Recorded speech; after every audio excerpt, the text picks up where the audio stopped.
I would like to call the Budget Committee meeting of November 25th, 2024 to order.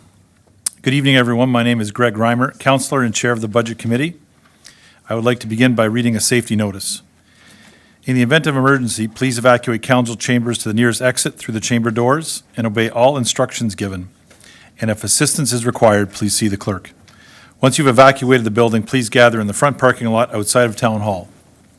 Also, please ensure you place your cell phones on silent or they are turned off. And lastly, the Town of Lincoln council meetings are posted on our YouTube channel. Closed captioning is available on all our videos by selecting the closed captioning button on the bottom right of the video. Roll call this evening. Members of committee are in attendance with regrets from Mayor Easton and Councillor Timmers.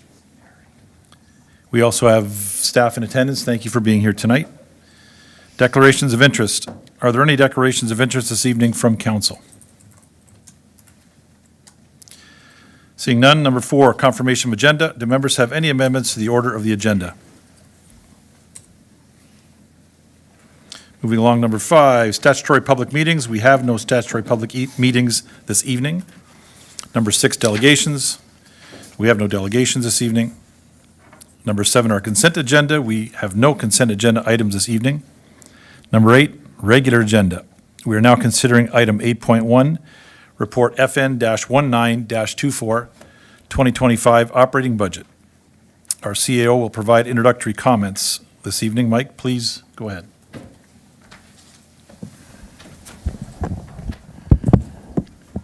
Thank you, Mr. Chair, and good evening, members of council. I will keep my comments very brief and turn it over to Charlotte. We are in front of you to go over the operating budget. At the last meeting, we were discussing an intro to operating. This really starts to get into the details of our budget and starts to go through each of the departments. And so from a staff perspective, we look forward to the questions following that presentation. The entire senior team is here to answer any questions council may have. We also have user fees on the agenda as well as water rates, and hope to get through all 3 of those this evening with any potential direction council may have for us to come back at the next meeting. Thank you, Mr. Chair. Thank you, Mike. Our Director of Finance and our Treasurer, Charlotte Tunikaitis, will now provide a presentation. Charlotte, please go ahead.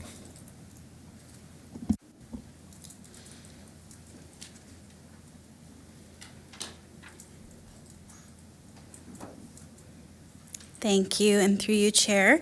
Good evening, Chair, Vice Chair, and members of Council. Tonight we're here to review the 2025 operating budget. So what will we be discussing today? We'll review the budget drivers, challenges, and mitigation strategies, an operating budget overview, the major revenues and drivers, the major expenditures and drivers, personnel, departmental budgets, and then finally, we'll review property tax and the blended rate, as well as the 2025 proposed tax levy. And finally, the budget schedule. So what are the budget key drivers? Many budget drivers are outside of the control of staff or council as part of the 2025 budget process, including a temporary slowdown in growth. We're looking at about 0.7% for 2025 versus the Niagara average of 1.5%. Legislated negotiated pay increases, including a 3.93% minimum wage increase, which has a ripple effect. Increased cost of supplies, utilities, repairs, fuel, and equipment. And while we can make long-term decisions that help, there are limited options in the short term. So for example, if we have increased repairs because we've delayed replacement of vehicles, we can try to replace those vehicles in a more timely fashion in the future, but right now we still have those repairs. Legislated changes with operating impacts such as heritage legislation, environmental compliance, the impact of climate change, increased cost of insurance and legal services, and continued recovery and post-pandemic economy.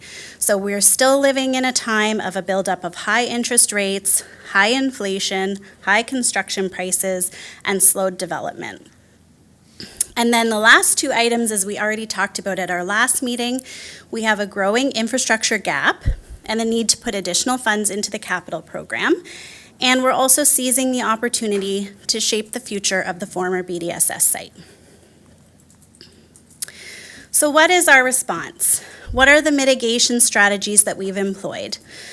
As a staff, we've looked for new and additional revenues. For example, increased facility rental fees, increased camp, aquatics, ice rental, and dry ice rental revenues, new drop-in program fees, improved fee structure for park rental, new user groups have been added.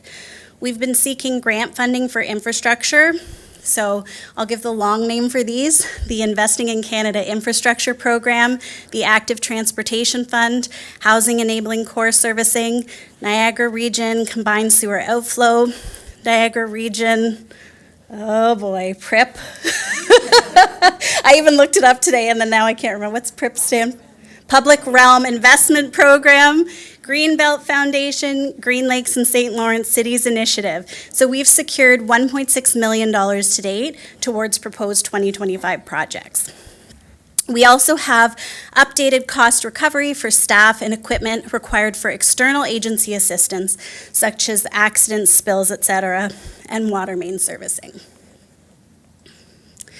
Continuing, we're applying fees to non-Lincoln residents for responses to motor vehicle collisions on local roads, whereas Lincoln residents will not be invoiced.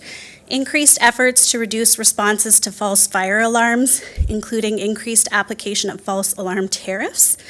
Expansion of the Successful Building Linkages Emergency Management Annual Symposium to generate revenues to support emergency preparedness programs and services. Increase in proactive parking ticket enforcement, short-term accommodation business license fee will be fully enforced, evaluation of potential unopened road allowance sales, and additional rebates and recoveries for payment terms in finance. So those are all the things that we have brought in or enhanced as part of the 2025 budget. So that's the revenue side.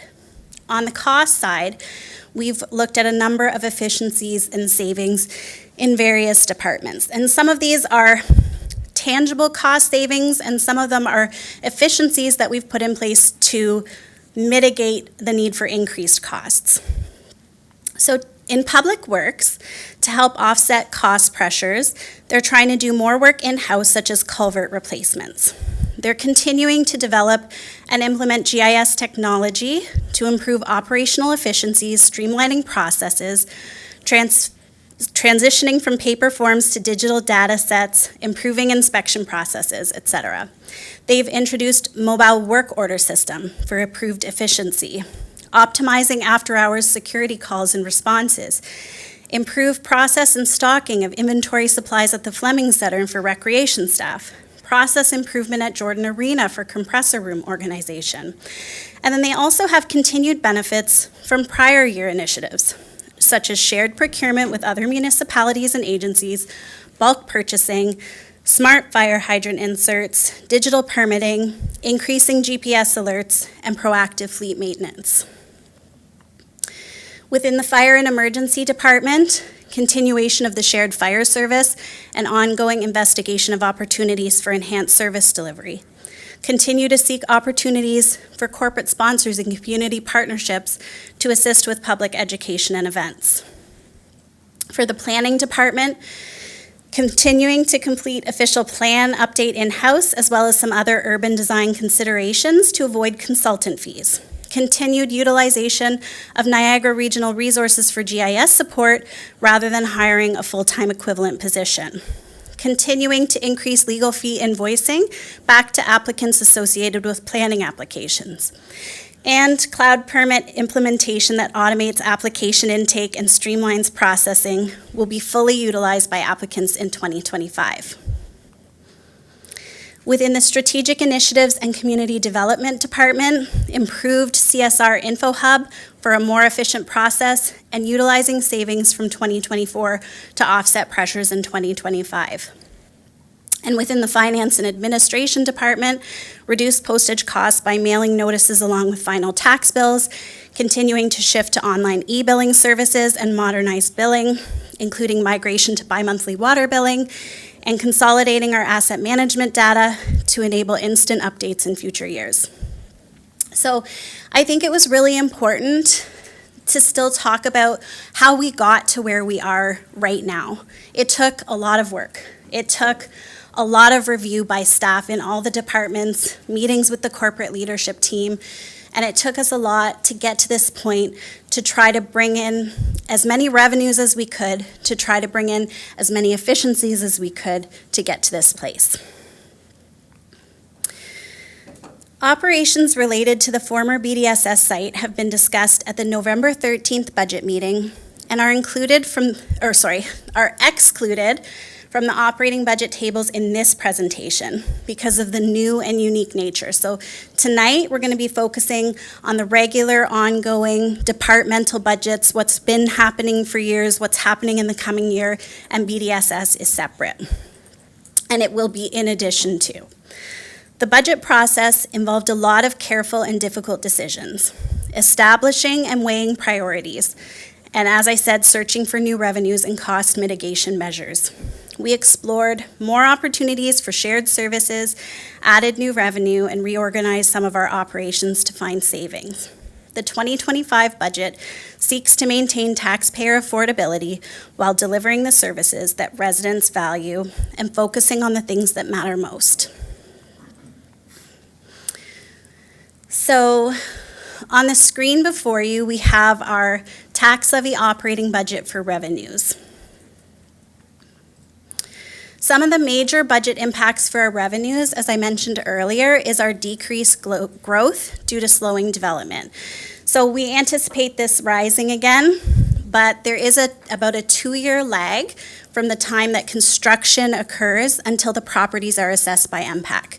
So if you think of the lull that happened after the pandemic, we're still a couple years past, right? So we're still having a lull in the building activity. And then as activity starts to pick up now, then we'll start to see the property tax revenues from that a year or two down the line. Growth for 2025 is forecast at 0.7%. I checked in today. It looks like it's 0.77% right now, but we're just waiting for the final numbers from MPAC. The average in Niagara is being estimated at 1.5%.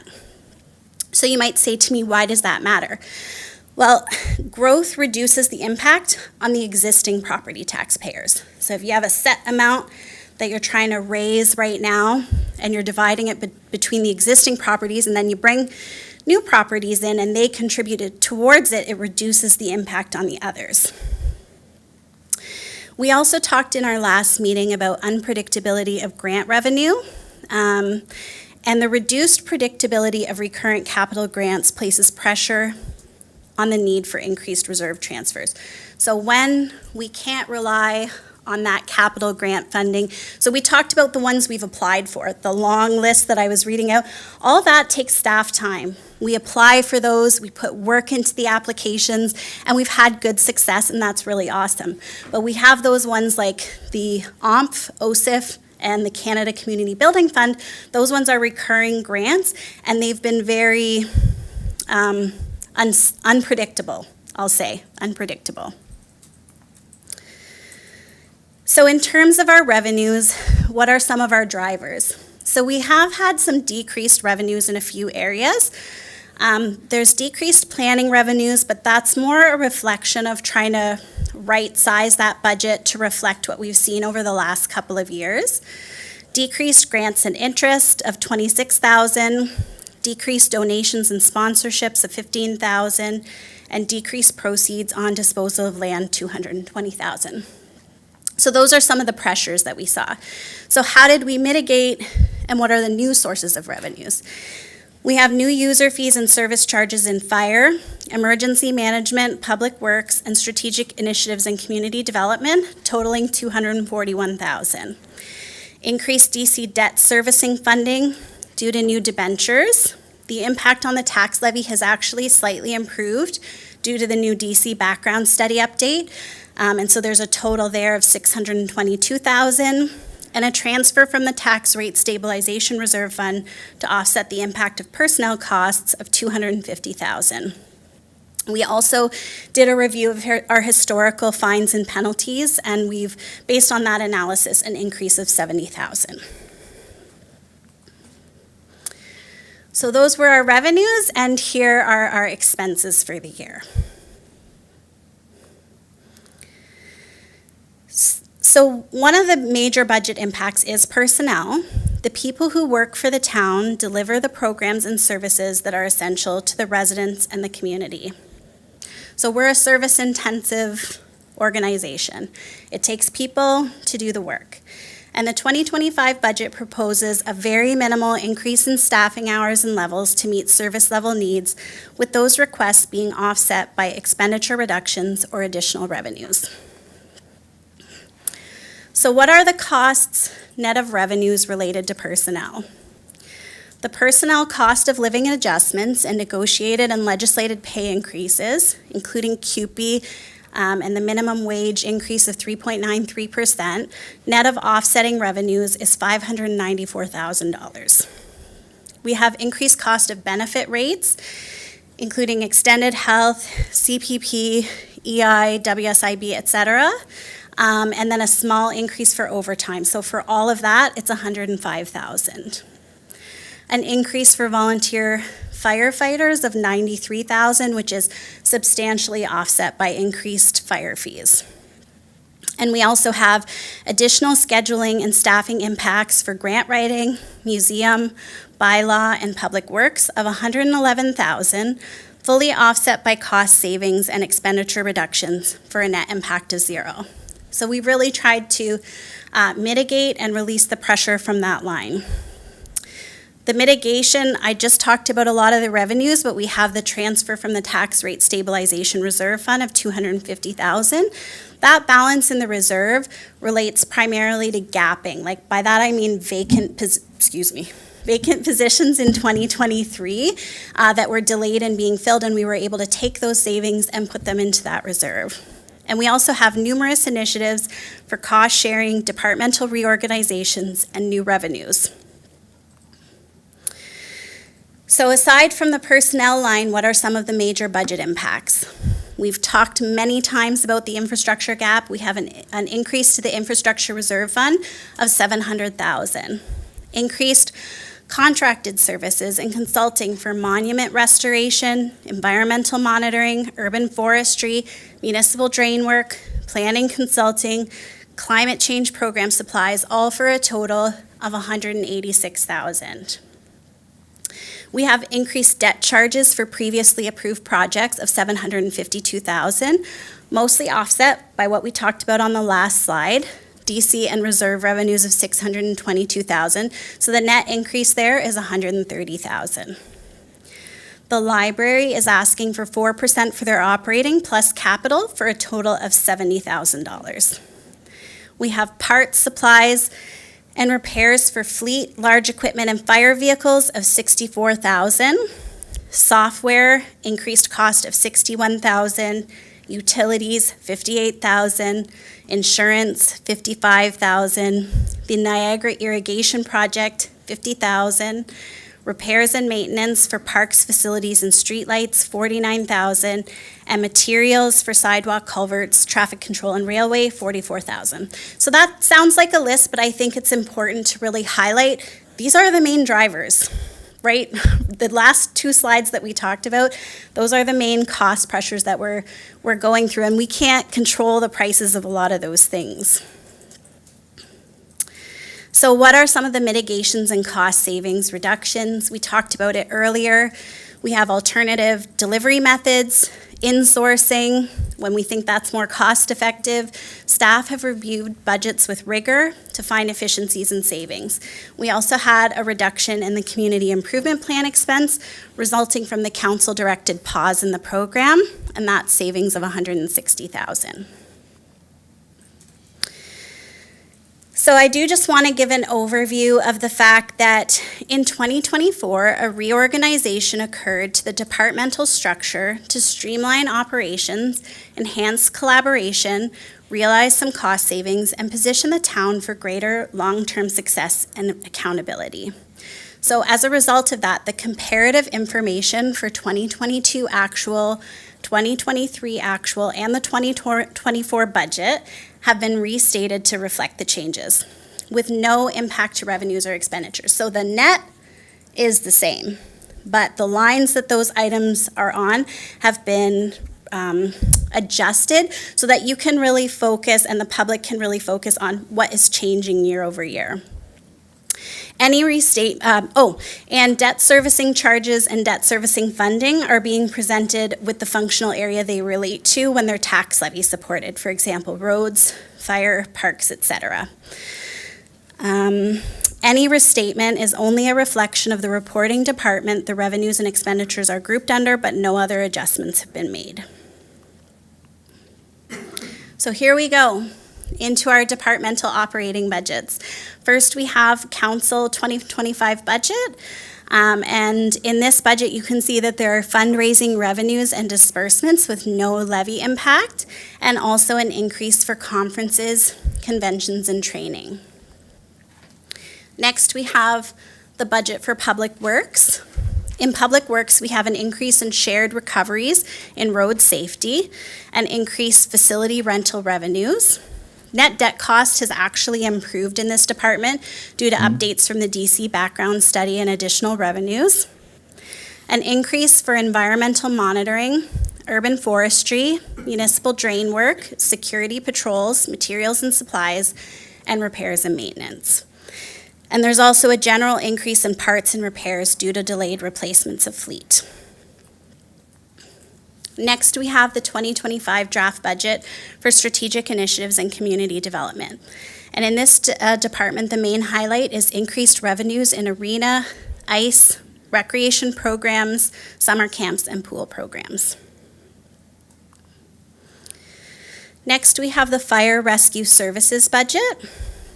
In this budget, we have the emergency management conference with costs and offsetting revenues, so there's no net levy impact, all the revenues equal to the costs.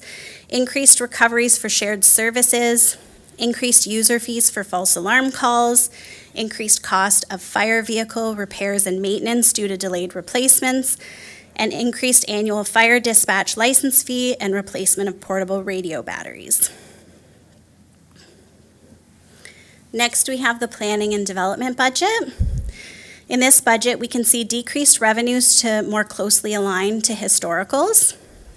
We have an increase for implementation of the climate change work plan and a partnership regarding Niagara Irrigation Project, the addition of townwide parking study with 50% DC revenues to offset, and we also have increased legal fees. This is the 2025 draft budget for the building department.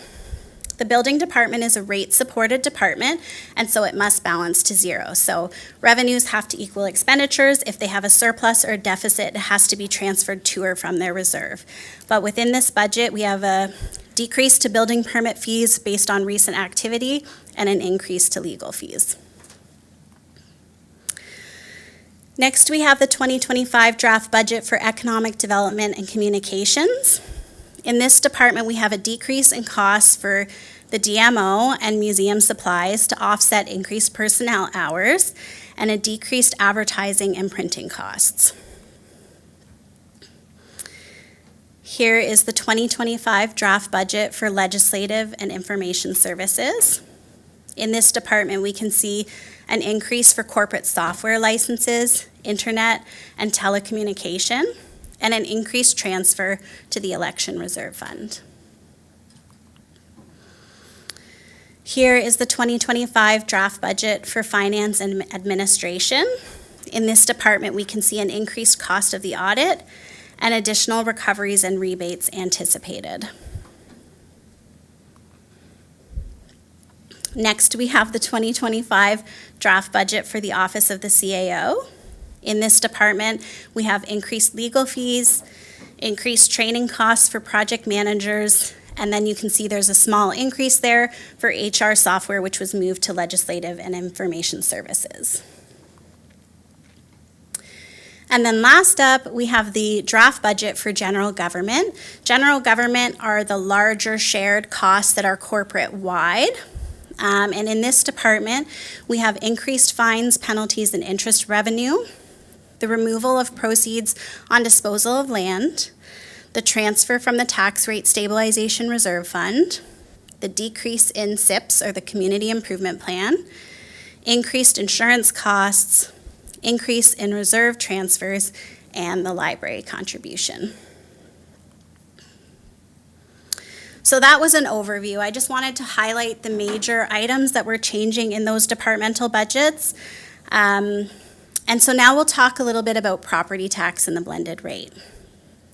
Property taxes paid in Lincoln are based on 5 main factors: the assessed value of the property, which is determined by MPAC, the class of the property, whether it's residential, commercial, farm, etc., the region's tax rate, which is set by the region based on the total amount they need to raise for the year, the town of Lincoln's tax rate, set by the town based on the total amount we need to raise for the year, and the education tax rate, set by the province based on the total amount to be raised for the school year, for the school boards for the year.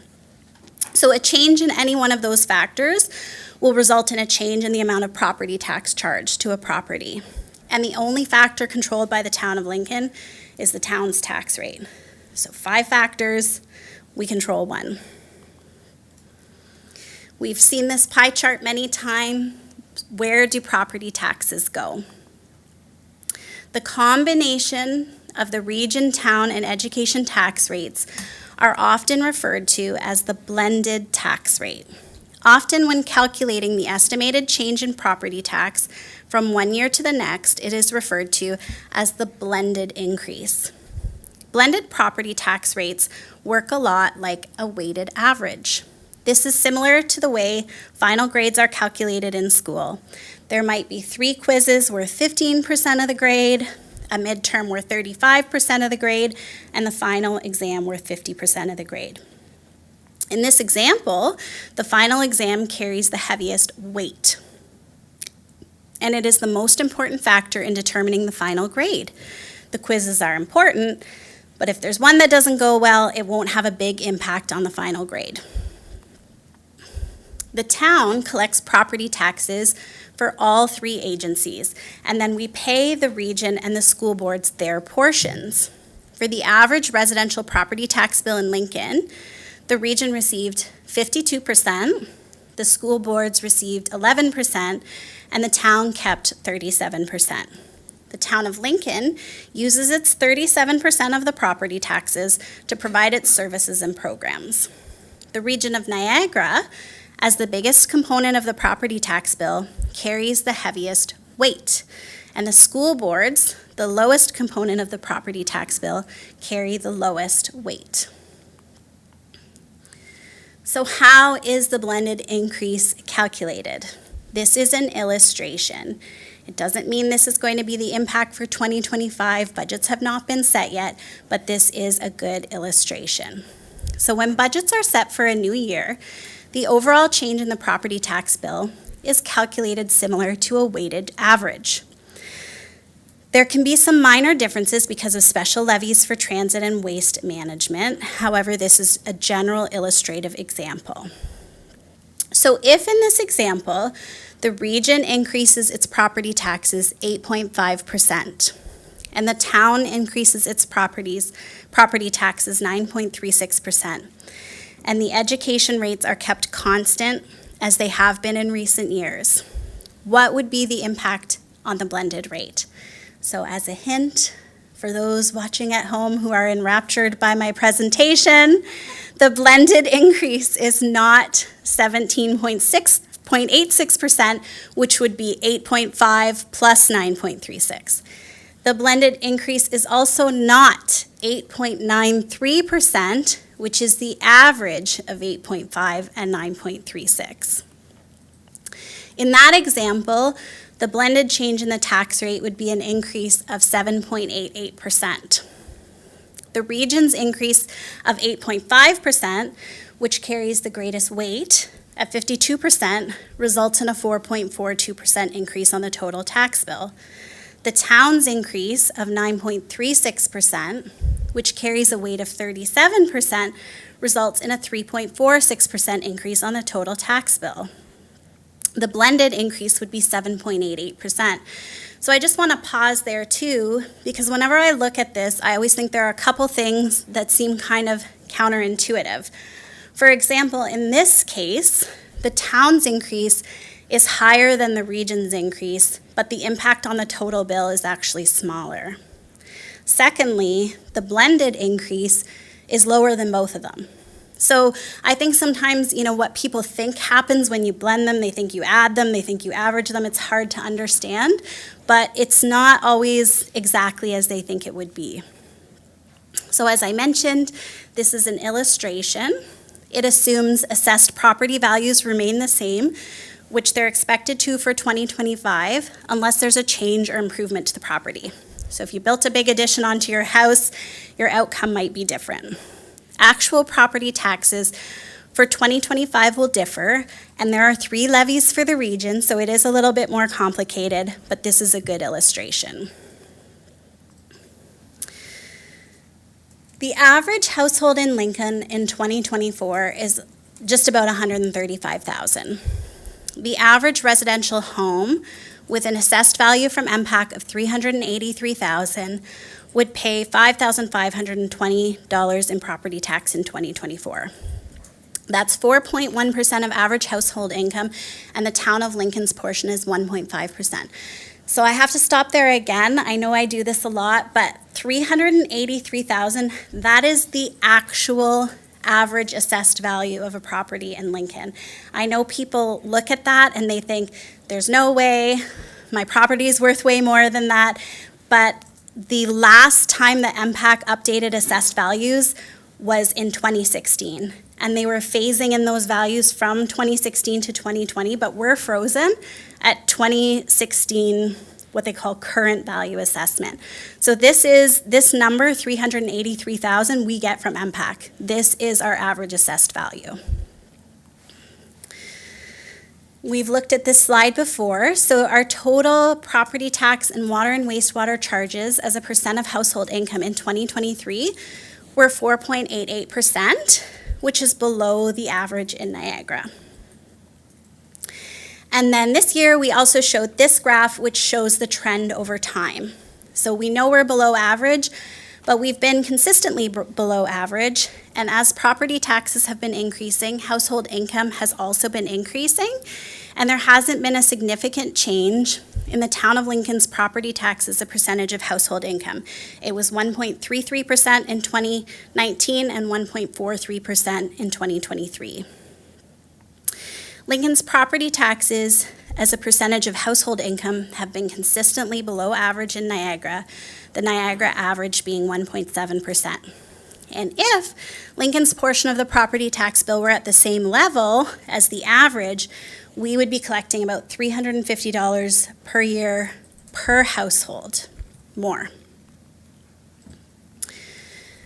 So what does a 1% increase in property tax mean for the town and an average household? So we want to look at this from both perspectives when we're talking percentages. For the municipality, 1% of the property tax levy is about $242,000. This is approximately equal to 100% of our fuel budget for the year, or 25% of our insurance for the year, or 25% of our utility costs for the year. So it has a very big impact on us and our operations. For a household, 1% of the 2024 Lincoln tax levy would be about $21. This is approximately 0.37% of the total property tax bill. It's also approximately equal to 0.016% of household income. So both of these things are important. The key is balancing the financial priorities. When we're making those decisions, when we're establishing our budget guidelines, when we're looking at what we're going to spend money on, we have to understand that if we think about percentages, it has a big impact on the town as well. So all of that, everything we've been talking about, BDSS, operating increase, addressing the infrastructure gap, what does it all mean? The 2025 draft operating budget proposes a tax levy increase on the Lincoln portion of the tax bill of approximately $194 for the year. 62 of that would be for increased reserve transfers for financial sustainability.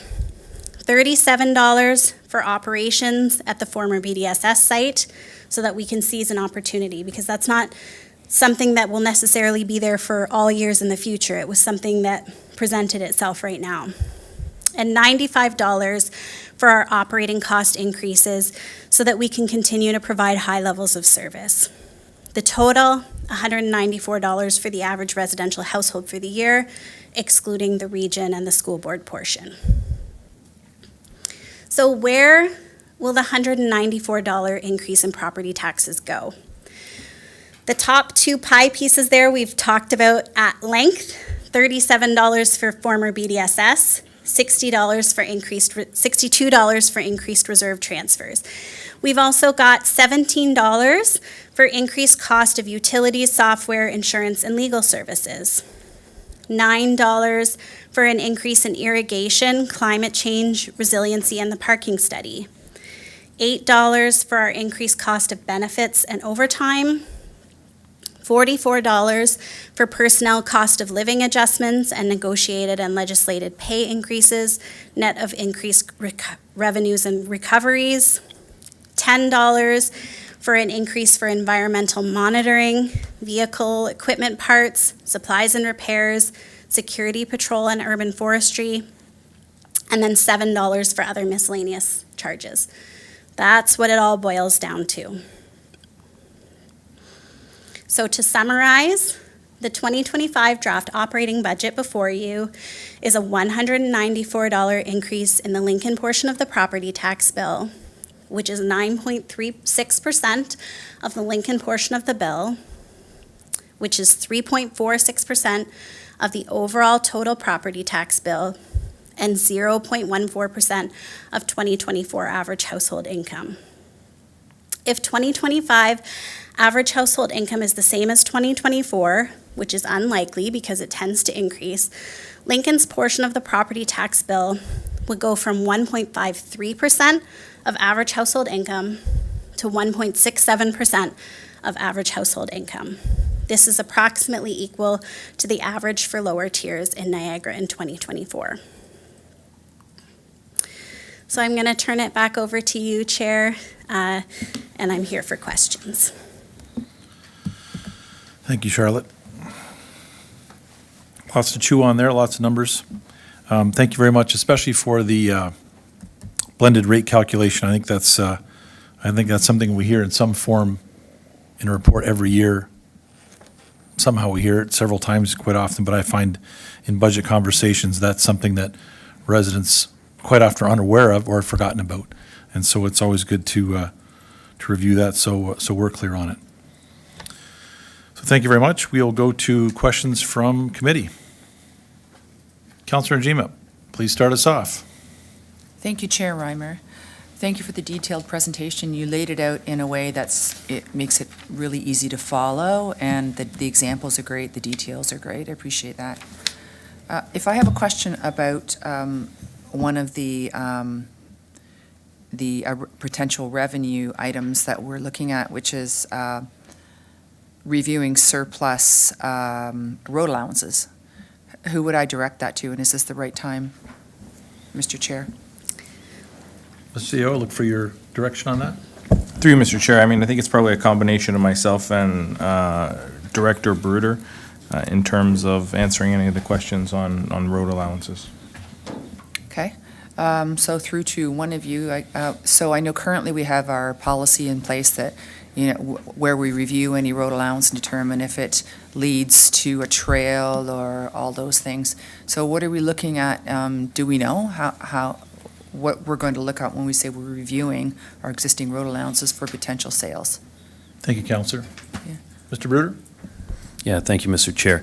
Yeah, usually how it works, we do look at them kind of on a as-applied-for basis. Usually, you know, there's a property owner that oftentimes initiates the conversations in terms of looking at a particular unopened road allowance in detail and figuring out what's entailed in possibly a transaction involving said unopened road allowance. However, we also look at kind of our inventory, and there are a wide number that could potentially be sold depending on neighbor interest. But you're right, we do have that policy in place, and that's the criteria. Is it a long and continuous corridor? Does it lead to the escarpment or a body of water? Sounds like you already know what most of the criteria are, so I won't go into further detail. But the long and short of it is, most of the time, it's driven by private property owner interest. But we do review just from time to time, generally, in terms of road allowance that could potentially be sold. And there are a number. Okay, so, yeah, yep. Mr. CEO has a few comments too, dear. So through you, Mr. Chair, to the council, I just wanted to say, I think there's probably one or two that we're definitely working on right now with Matt in terms of where we're at. You'll recall a number of years ago, there was a larger amount of road allowances that council directed us to deal with. But right now, there's probably only a handful we're dealing with. Thank you. And a question of clarification, when you say dealing with, you're talking about, again, reviewing for potential sale in case anybody approaches us and says, I'd like to buy that. Then it's on the list. We've already assessed it and put our assessment on the shelf in case there's interest. Mr. CEO? Through you, Mr. Chair, yes, and we've actually, I'd go maybe one step further, at least on one of them where there's more than just general interest or general preparation that we're doing, there's actually interest in that. So at the appropriate time, we'll definitely be communicating and sharing that. Okay. Should it so come to fruition. Thanks. So it sounds like we're anticipating that there is some revenue coming in for sure from one of those. So, okay, thank you. I appreciate that.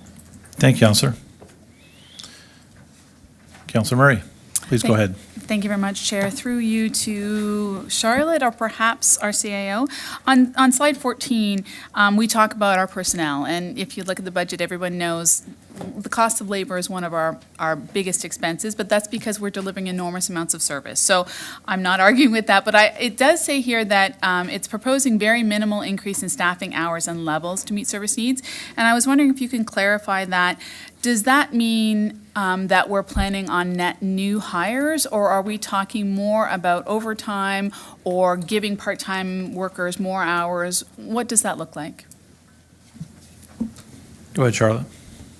Through you, Chair, to the counselor, it probably would be best going to the CAO, but I will add, yeah, there's really nothing new in there. There was a reorganization that occurred in the year, and so I think there were some positions that were shuffled around a little bit. There is a little bit, for example, for a bit more for part-time bylaw. And I did talk in that slide about a few items. So it's more of an increase for those items, an increase for the grant writing, and an increase for the part-time bylaw, but there's really nothing new that's coming in with this budget. But I'll let the CAO speak to that as well. Please go ahead, Ms. CO. Through you, Mr. Chair, I don't have much to add other than Charlotte's correct, no net new FTEs. Really, it's about looking at where we've got some service gaps. And we see that in a lot of different places, some more than others. Bylaws, obviously one of them. I know we've been talking about how do we increase it and how do we look at things like our new tree bylaw, for example, when it comes into play.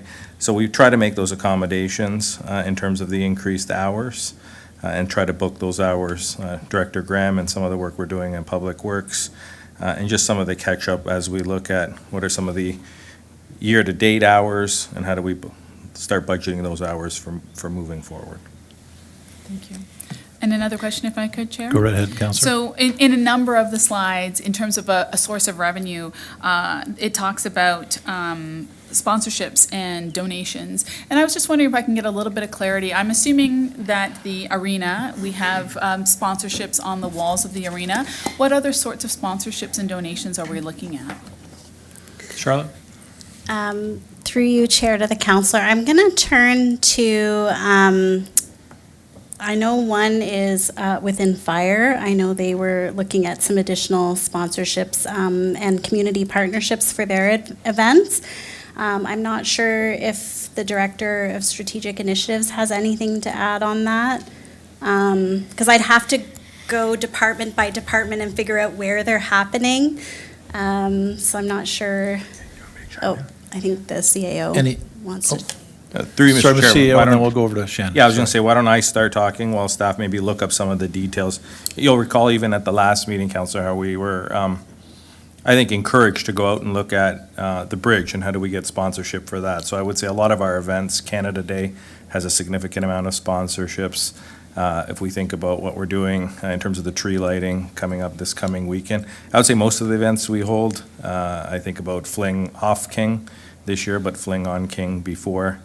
Those are also things we're going out and soliciting sponsorships for. And then, of course, the small things that we're asked to do, or we're asked to support, or we get money to and from as well. So, I mean, staff can definitely speak to the specifics, but usually a lot of it's event-based. I think about the Touch a Truck, or Meet the Fleet as it was this year, but next year we're proposing an increase to that budget for Touch a Truck, for example, a small increase, but one we hope to go to some of our hydro providers and others to support. So those sorts of things. Counselor? Shannon, did you have something to add to that, or he covered it all? Great. Counselor? So just a follow-up question on that same topic then, is that I do know that ActDev sometimes has sponsorships as well. And I know we've talked a lot about how we spend a lot of effort and communications so that people in our community know what's going on. We send out a quarterly newsletter that's printed in really nice paper and mailed to people's doors. Is it appropriate, or is there opportunities to put sponsorships or advertisements in those items as well?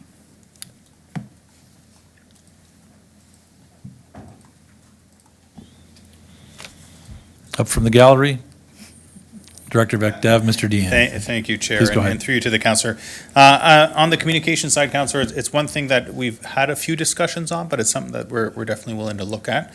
I'd be cognizant of the fact that our municipal newsletter, for example, the one that you gave as an example, we won't want to have too many sponsorship opportunities in there, but it's something I think we can take a look at to see if the community would be interested in it. Thank you very much. Thank you very much, Paul. Thank you.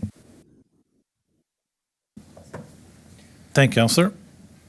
Next up, Counselor Micklick. Please go ahead, Counselor. Chair Reimer, through you to Charlotte, thanks for the presentation and the work that you put into this budget. I don't think they're ever easy, but, and this one being certainly no different. I have a few questions on a higher level than the granular levels, but like when we talk about affordability and we talk about average home value of $383, average income of 134. When we're talking about affordability, like I feel like it's going to be less affordable than it's actually be presented. And correct me if I'm wrong, because I don't know if people are earning $134,000 as an annual income living in a home that's valued or assessed at $383. And I use that like when I look at the home I'm living in and what my assessment is, what our household income is.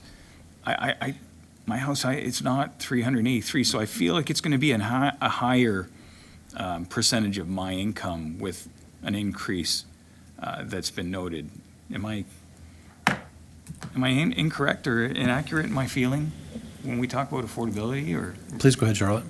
Through you, Chair, to the counselor, I mean, I think it's a good point, because anytime you talk about averages, it is just that, it's an average.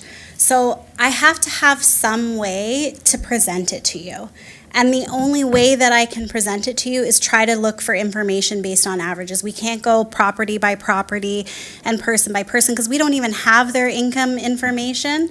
So, I mean, I guess I would say that it's the best information that we have at this time. It is the average household income based on the BMA Management Consulting Municipal Study, and the 383 average household assessment is based on what MPAC tells us is our average assessed value. So we've taken that information from external reliable sources, but how that will be for each, there are some people who are going to be above that average, and there are people who are going to be below that average. And how wide that is, I don't really have that answer for you. But I think there are other things in place. I will give a little plug. We do still have our property tax relief page where we provide information for people on some of the credits and the relief that's available to them. And so if they are falling below that average and they are lower income, they could look at that page and try to find some additional information. Okay. Another question I have is Go ahead, with Counselor. respect to reserves. We draw from reserves, right? Rate stabilization fund, building, whatever, all sorts of reserves, discretionary or obligatory. But when I look at the forecasted balances in our binders, it would be page 50 of 88, the forecasted balances. Currently, we're at under 10 million, just shy of 9. But we're over a 3-year span, we're projected to be over 40 million on that graph or on that chart.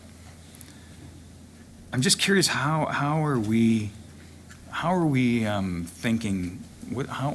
What's our strategy to achieve that sort of increase in reserve funds while we're continuing to draw from them?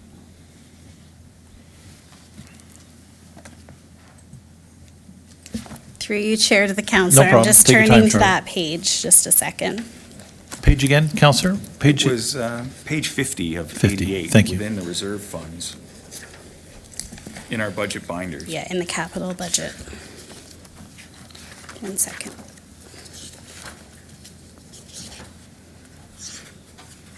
Just want to make sure I'm looking at the same number as you.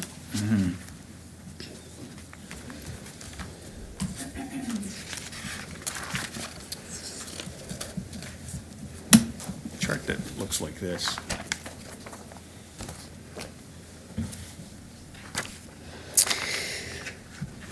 Okay, so through you, Chair, to did the you see the council. page, Charlotte? Counselors It put it looks up, like something like that? Perfect. Yeah, Thank I you. can see that page. So through you, Chair, to the counselor,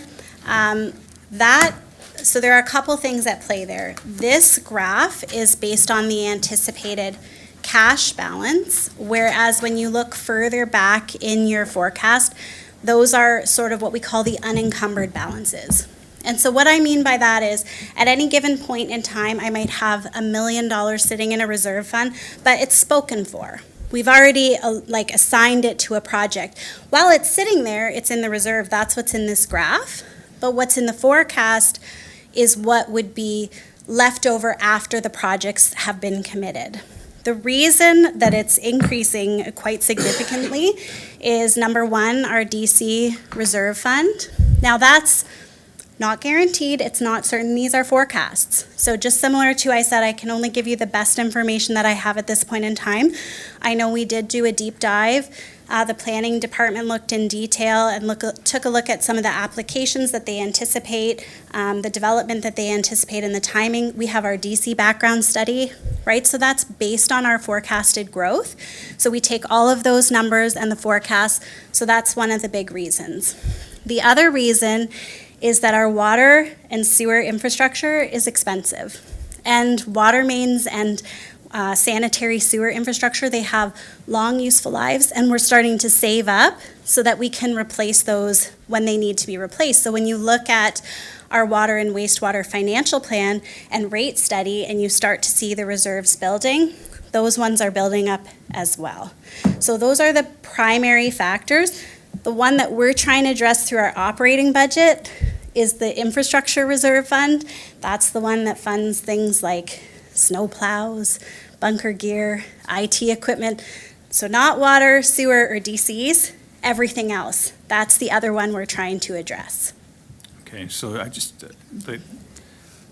just feel a little bit of concern with the DC revenue not coming in at the forecasted rate. As we've seen in the last few years, it's been lean. Times have been lean, and from a revenue perspective in that department. So I'm worried about that number and how it relates to future budgets that we are expecting to come forward. Third question I have, Chair, is Please go ahead. with respect to debt of own source revenues is projected to be 6.4%, expected to rise until it reaches 9.9. This budget in particular, we're starting to see debt show up more as an operating expense or as, you know, in the operations side of things. How concerned should we be that that number is going to grow and have an effect on operations in other departments, like staffing, like cost of living, like anything? Operations, like, you know, how concerned should we be with that number getting larger? Charlotte? Through you, Chair, to the counselor, I think we should be concerned. I think that's why we're trying to address the infrastructure gap. So, you know, I don't know if I've set it up, I probably have. I usually tell people a budget is like whack-a-mole, you know, so you're like kind of, that's how I think of that circus game, no animals being harmed in the process. But, you know, you're trying to, you want to suppress the debt, but now you need to increase your reserve transfers, or your reserves are low, and now you need to take out debt, and you're always trying to balance those things. So the way that we're trying to mitigate that and make sure that we have enough to invest in our capital infrastructure without perpetually taking on more and more debt is to put more into that infrastructure reserve fund. So that's exactly one of the driving factors. So when you see it was 2% last year, 3% this year, why are we coming at it so aggressively? Because we're trying to get on top of that and make sure that it will start to build for the future. Okay, and just. Counselor, just 1 minute. The CEO has something to comment too. Through you, Mr. Chair, to the counselor, I think it's a good question, counselor, and I think that's why you're seeing us prioritize which capital works we're bringing forward. I think you're seeing the last 2 years budgets that are leaner, budgets that are a little more focused on some of the core infrastructure that members of council have prioritized in your strategic plan. And I think we've said to you for the last 2 years, but I would suggest for, you know, the next 2 years, as we see things take off, we can reevaluate. But you're going to see, I think, some pared down capital programs over the next number of years as well, as every municipality kind of rides this challenge. I know a number of the CAOs had a discussion with our treasurers, and I would say everyone, to some level, when they look at their future planning, some are at different states of growth and evolution as communities are looking at some of these. And so, you know, I would go back to the importance and the need to continue to prioritize the type of, you know, the type of capital we're working on, and to keep that at the level I think you're seeing now. Of course, over the last number of years, we've had things like the hospital, which we're still experiencing a little bit this year. You know, you've seen BDSS, but as we move forward, we need to do our best to ensure that those are kept to a minimum. Counselor? No, that's a response. That's a great response. That's the response. But I feel like I almost wonder if we should have known this or should have been discussing this a little bit more during the capital deliberations or during the capital discussions. You know, especially when we take on significant debt and the effect that it has, like, you know, from an operations perspective, when you see it on paper, and yeah, like it's a line item and it's a significant line item. So, you know, we're discussing whether or not we need 2 bridges. You know, well, we'll get a better deal if we get 2 bridges, but, you know, that's the kind of deliberations I think that we need to have. And it could be anything from something new like rain barrels or anything. It all adds up, and that's why I bring these sorts of things forward the way I do. Mr. CEO, please go ahead. Through you, Mr. Chair, I think Charlotte wants to sorry. jump in. You know, I think to that comment, I'll let Charlotte answer first, and then maybe her and I are Charlotte? going to say the same thing. I'll chime in afterwards. Through you, Chair, to the counselor, I think, you know, that's fair and that's good feedback to have. I think it's challenging because we only have so much time in a meeting, and we do provide, that is part of the reason we provide the budget book in that level of detail to you in advance, that you have time to read it. to make sure that you have had time to consider all of those things as part of your decision-making. The only other thing I would add in terms of debt for this particular year is it was a small incremental change for the Green Lane Phase 1A, and 76% of it was funded by DC Reserve funds. So it's not that the other 24% doesn't matter, it's just that when, we're determining what to focus on in the presentation, and we know we've provided that reading material as an aside, it's just, I have to prioritize, and we had quite a lengthy discussion on some of those projects, so that kind of takes up that time.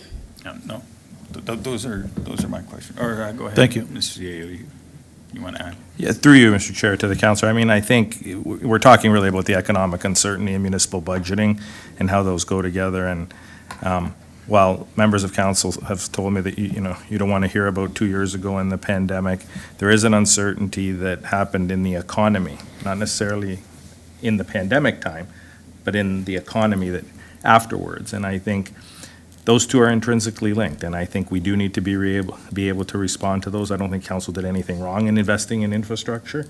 Infrastructure is an important investment, but now is a time when we have to pull back a bit, regress a bit in terms of what we're spending on and put money in the bank. And that will be one of the things you've heard Charlotte say, you've heard me say, the importance of putting money in the bank for that economic uncertainty that comes, for those unpredictable expenses that we get, for the long-term planning challenges. And at the same time, what are community expectations in terms of service delivery? So that flexibility is important. I think that's why you see some of the investments we're hoping to make. Thank you, Mr. Chair. Thank you. Thank you. Councillor Patriva. Thank Please you, go Chair. ahead. Thank you, Chair Reimer, and through you to Charlotte. Charlotte, thank you very much for the presentation. I've got a couple questions here. So again, I'm around sponsorship. And maybe this is a question to Mr. McKay, but, having built sponsorship packages before, do we do a multi-facility sponsorship? So, having been involved with minor sports, baseball, soccer, hockey, have we come up with a rink board, outfield fence that if you buy one, you get it across the facilities? Have we entertained something like that in our thoughts? Like, Director McKay? Through your chair to the councillor. So in the past, we had the sport groups who took that on, and specifically baseball, and they didn't get as many as they thought they would. We Okay. currently do the rink boards and the facilities and the digital TVs that you see. It is something we can look at again. I'm not sure it's going to bring Yeah, okay. large amounts of money. Okay, and just thinking revenue streams, and please tell me that we've stopped the practice of the One Minor Hockey Association actually selling advertisement and pocketing the revenue, right? Because it's a municipal building, so any revenue that's incurred should come to the municipality. Comments, Director McKay? Through the chair to the councillor, I'm not aware of the specific situation, but I can tell you we don't allow them to sell and pocket, and Okay. anything that we are approached about as a possible new service offering, we always look to ensuring we're negotiating what comes back to the municipality. Okay, terrific. Through you, Chair Reimer. Go right ahead. Second question, events, having done that too. And I look at our event on Friday night, the Starlight Market. Now, there'll be you're always at the mercy of the weather for a single-day event. If you have a multi-day event, you've got a slight increase in cost, but your revenue stream is much better. So are any of our groups, Fling Off King, Museum, looking at multi-day events to increase revenue and try to take out the weather? Director McKay? Please go ahead. Through you, Chair, to the councillor, we can certainly speak with staff about that. We haven't to date looked at any of those three major events as being multi-days. Okay. Only because you can spread out your infrastructure cost, yet your revenue stream could be a heck of a lot better. Like, I mean, you look at this weekend, Friday night was horrific, Saturday was beautiful, right? So if the Starlight Market was, launched Friday night with a little something, and then ran all day Saturday into Saturday night, you get an opportunity to recoup that revenue. So, and my third question, Chair Reimer. Go ahead. And this would be to our CAO.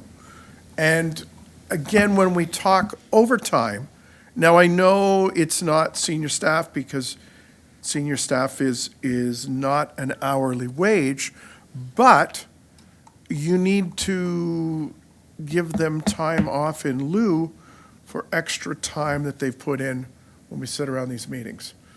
So any thought of meeting earlier?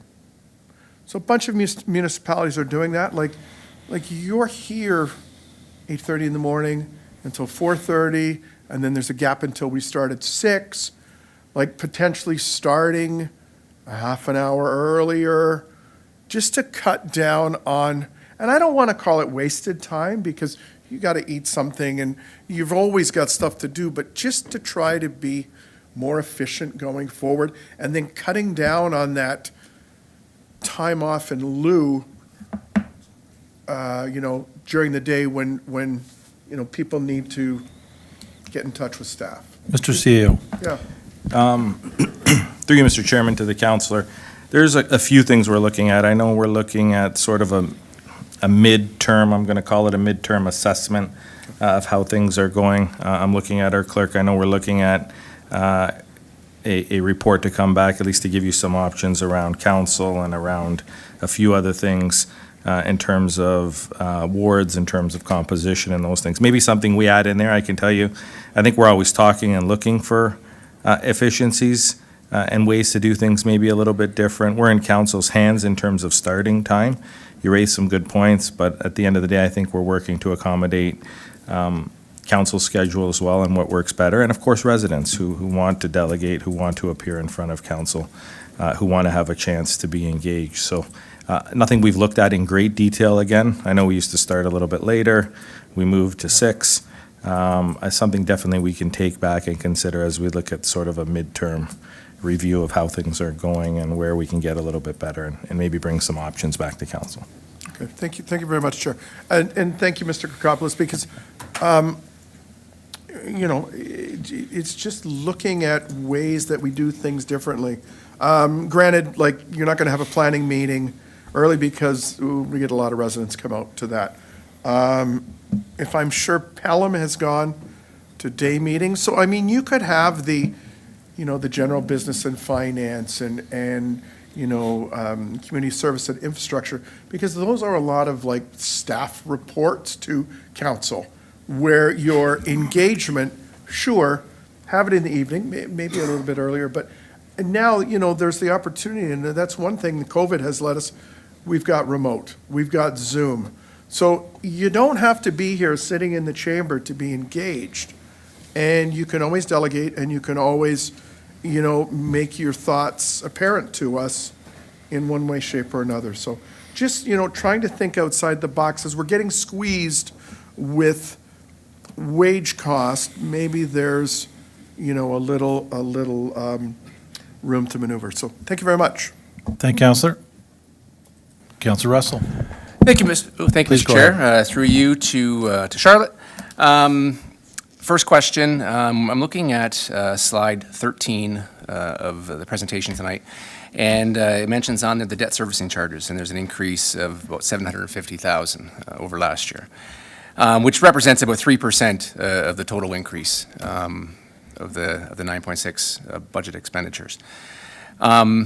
I'm wondering if you can give some insight into maybe, like, where are we trending on that? Are we going to consistently see this going up based on some of our debt that's outstanding? Or are we peaking and maybe hopefully going to see a decline in the near future? Again, you can be honest, because I have a feeling it's going to be not that. But I wonder if you can give some insight into that. Charlotte, please go ahead. Through you, Chair, to the Counselor. So the first thing I would emphasize is we also have debt servicing funding on the revenue slide, which is slide 10. That's 622,000 increase. So the change for this year is actually 130,000. So it's about 0.5%. So I did just want to mention that. But in terms of where we're trending, yes, we took on some larger projects over the last few years, and as those projects come to completion and the debenture is issued, they are going to come online, and we are going to see that trend for a little while. We've got some, like the Green Lane Phase 1A, where we talked at length about the grant application, so if that application comes in, we might have some savings there. I think we're always trying to look, as interest rates come down, if they come down by more than we're predicting in our forecast, we could get a little bit of relief there, but there is going to be some pressure that's going to be on the levy for the next couple of years as those projects come online. Yeah, thank you for that, and I appreciate that. And it's one of those things that, again, globally you see every level of government, for the most part, is that category is increasing in the ranking. So like last year we were fifth, or that was our fifth expenditure. Now it's fourth. It's going to go up to third. Like I think in the States, like it's the second thing above their war machine. I think in Canada it's right behind healthcare, above education now. And it's just something that I think everybody should be concerned about as we start issuing debt in the future. Excuse me, Counselor? Yeah. Mr. CO has something to add. Great. Please go ahead, Mike. Through you, Mr. Chair, to the Councillor. On that point, Councillor, I know IO, Infrastructure Ontario, that really is the body in a lot of cases that does grant some of our debt, not all of our debt, but some of our debt. I did ask to meet actually with Charlotte. Charlotte brought myself along, and really it was a conversation around how do municipalities of our size that are experiencing growth, but that are also experiencing things like the need to fund hospitals and so forth. How do we deal with things like that, and are there other things they can do? It's different for a large municipality, like one to the east or to the west of us, that has a base that can afford an $8, $9, $10 million expenditure for a hospital, or can afford the work we did in Jordan Village, for example. But how does a municipality like ours, and even one smaller than ours that are under 10,000 people, need to or plan to fund certain capital works? The cost of roads is the same here as it is in many parts of the broader GTHA. And so how do we do that? So it is, you're right. I think my comment is more to just highlight for you. It's something that senior levels of government are looking at as well, and they looked at us because I think we are trying to do some things that are innovative or creative to fund certain projects, but how do we, because we had a relationship with them, how are we dealing with issues like this? Thank you, Mr. CEO. Thank you, Mr. Chair. Second question, in terms of benefits, so I see on that same slide we have an increase of about 11.8%. I wonder if you can give some insight into, is that just related to the cost from those SPs on their benefit charges, or is it an increase in usage of the benefits that's kind of offset? Like what's the rationale behind that cost increase? Charlotte? Through you, Chair, to the Counselor, what's an SP? A service provider, like the actual insurance companies that we utilize. Okay. So through you, Chair, to the Counselor, some of it is, I guess if you view the Canada Pension Plan as a service provider, but we have some benefits like that are just legislated benefits that their rates are increasing. So there was a second threshold that was added for the Canada Pension Plan, for example, changes to our WSIB rates. So a lot of it is that. But then we do have our extended health benefits. So it's not a result of a change in what we're providing. It's a result of the change in the rates that they're charging us for providing those services. We actually had it came in higher than we budgeted for 2024. So we had to absorb that in 2024, and then it impacts the 2025 budget, and then we still anticipate an increase for 2025. So I think what you're seeing is, costs for everything are going up. It's happening in legal, it's happening in insurance. So these are insurance providers. So as the cost of those services are going up, the rates that they're charging us for providing those services are going up as well. Okay, thank you, and I appreciate that. And again, I think that's a good explanation, and I think it's something that the public, it's good for them to hear, because when they see that number, it may jump off the page, and without knowing that it's not something that the town is doing, or that our staff are, not, again, staff, but like our personnel are doing because they're utilizing the benefits to an extent. It's just the cost of those benefits from those companies has gone up. So I think it's important that, again, they have that understanding. Last question, and again, when I look at, again, when you bunch everything up, so like if everything goes as is currently outlined, so our operations cost would be about $194 increase. Our capital cost was about $62 increase. Our water increase was about $121. So it's about a $377 increase for the average household in Lincoln. When you factor in the region, I know we have no control over that, but they're approximately 500 based on their math percentage. So it's about a $900 increase that residents are going to feel on the average household going into 2025. And that, when we only are seeing about a 0.8% growth in the municipality, it's a little worrisome, because I did a quick little bit of math, and the Ontario non-salary increase is about 3.5% in 2024, and yet our increase and the region's increase is higher than that. And I just have a hard time not accepting, but rationalizing some of the numbers. And I know that there are definitely some things that we have no control over, and there's probably just a minute number of things that we may be able to adjust. But I have a hard time fathoming and rationalizing that increase in today's economy. And again, when you actually look at the dollars, it is really significant. I'm just wondering, again, your thoughts on, again, just the current situation that we're in with the economy, and if there's anything that you think that maybe we could pull back on a bit. Charlotte? Through you, Chair, to the councillor.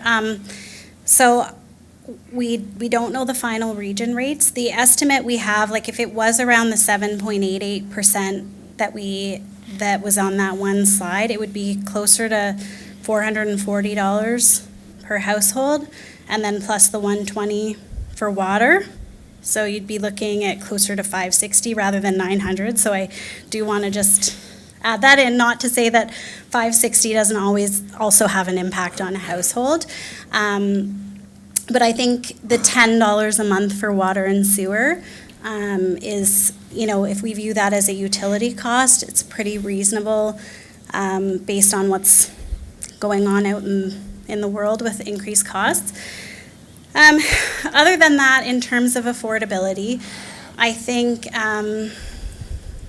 the challenge is that we still have the reality of the costs that are impacting us. And so I think that's part of why I've been, trying to lay that foundation about the infrastructure gap that we need to address, the opportunity that was presented by BDSS. So when we want to do those things, there is a cost for doing those things.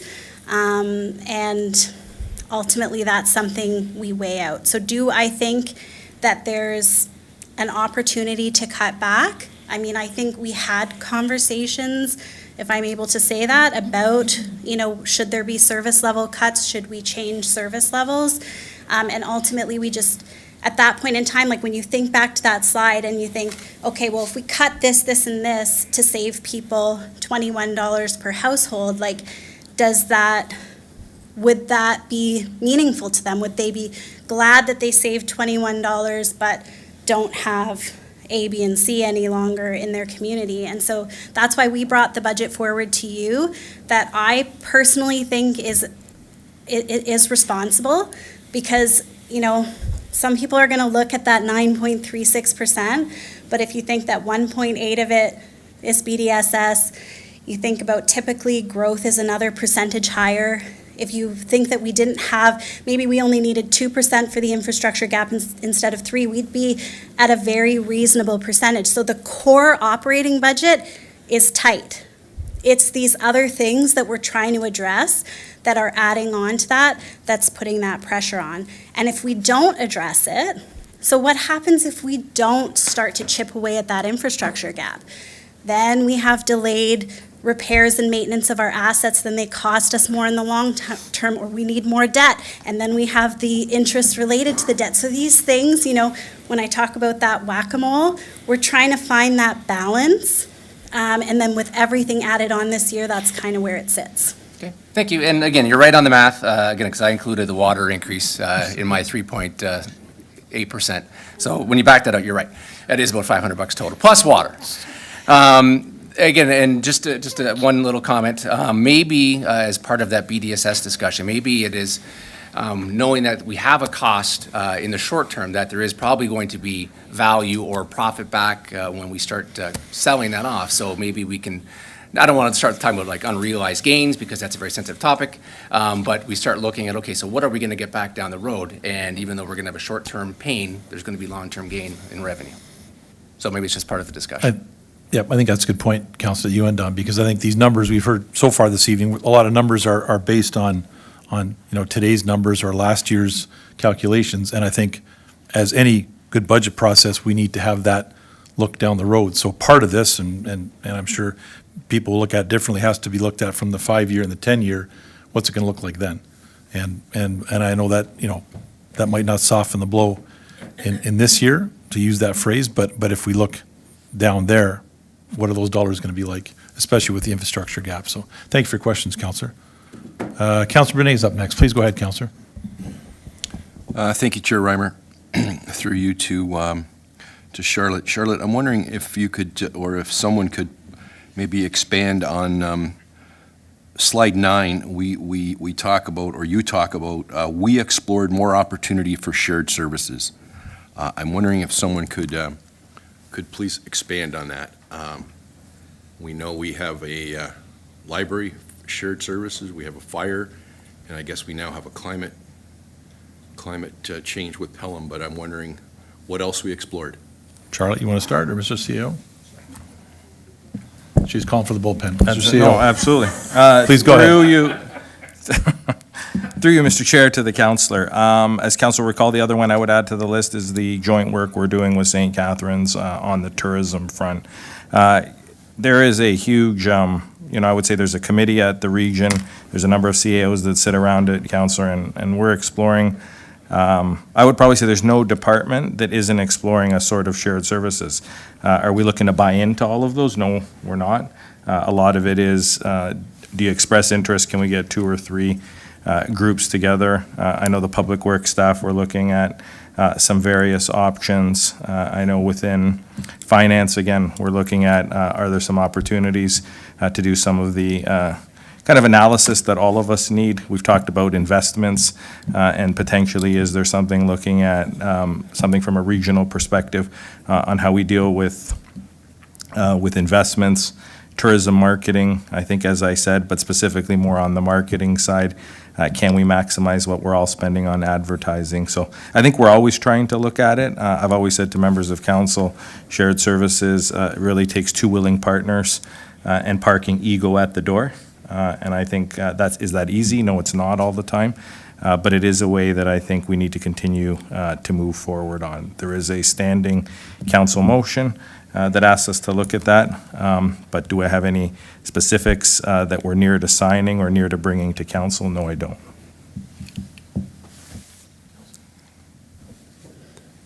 Sorry, Charlotte, please go ahead. That's okay. Through you, Chair, to the councillor, I just want to add, I think it's also part of the discussion. Like sometimes when we're sitting and we're having those budget discussions, what if we tried this, what if we tried that? It's always a lens that we look at. We do also have shared procurement, so that's something that we're always looking at. Is there a more efficient way to procure? I know Public Works particularly really works towards that. So I just wanted to highlight, even when you say in terms of the finance department, I would say the procurement side is an important side of that as well. So I just wanted to add that. Thanks, Charlotte. Councillor? Yeah, okay. I appreciate I appreciate those responses, but I also feel that we. And I don't want to get into the weeds here and start talking about something we should be talking in closed session, but, there is a slide on page 23 that talks about an increase, and I don't know what that is, but an increase for implementation of a climate change work plan. So, we're talking about a climate change work plan, but I'm not even sure if we have a budget holder for that position. So I'm looking at some of these slides, but I'm not really understanding what they're saying. Through you, Chair, to maybe the CAO. Thank you, Counselor. Mr. CEO? Through you, Mr. Chair, I'll also let Director Bruder, if he wants, chime in on what makes some of that up. But I think what we've always talked about, and Counselor, I believe it was you that brought up at one of the previous meetings when our climate change coordinator spoke, that it's hard to have a function and have a role without any associated budgets. And so when we think about tree planting, when we think about the rain barrels, those are some of those things. Is there more than that put in there in terms of some of the things we talked about around marketing, around some joint efforts? Those are the things that if council wants to continue with that climate change and environmental resource, we would have to include in there. But we are doing our best to mitigate some of those, to look at what can be done, to see if we can use resources and monies that are available via grants or through other options that are out there to build that. So what you've got in there is a very basic, I think, investment in what council and the community identified as important. We do have a joint partnership, a shared service with Pelham, increasing to this year to 3.5, 1.5, a little bit more than that, but that's generally the number in terms of how it works. Initially, it was 4 and 1, but we've since increased that. I know Pelham wants more of that function. And so, yeah, I would say in terms of that particular role, that's what that line means. I don't know if Matt's got anything to add specifically about the staff person's work plan? Please go ahead, Director Bruder. Thank you, Mr. Chair. Yeah, not a whole lot to add. Mr. CAO is right on the money, but just generally speaking, this is to recognize, we have a full climate change adaptation plan that we're working through. It's a multi-year endeavor. In years previous, all the things that go along with that, some of which the CAO spoke about, when you talk about some of the consultation efforts, when you talk about some of the other deliverables, that's something that wasn't even included in the budget for. So we want to right-size that to make sure that there's resources available to support this important initiative. Another thing too, when we talk about that shared service that our CAO spoke about, 3.5 to 1.5 split, obviously there we look for opportunities too to streamline further and look at opportunities where there's kind of joint initiatives that can be leveraged, finding efficiencies with things like that and working together collaboratively between the two municipalities. So we continue to undertake those initiatives as well. Thank you. Counselor? Thank you, Chair. I'd like to ask some additional questions if I could. Please go ahead. Thank you, Chair. So along Councillor Russell's comments about the 9.36%, I would echo some of those concerns. We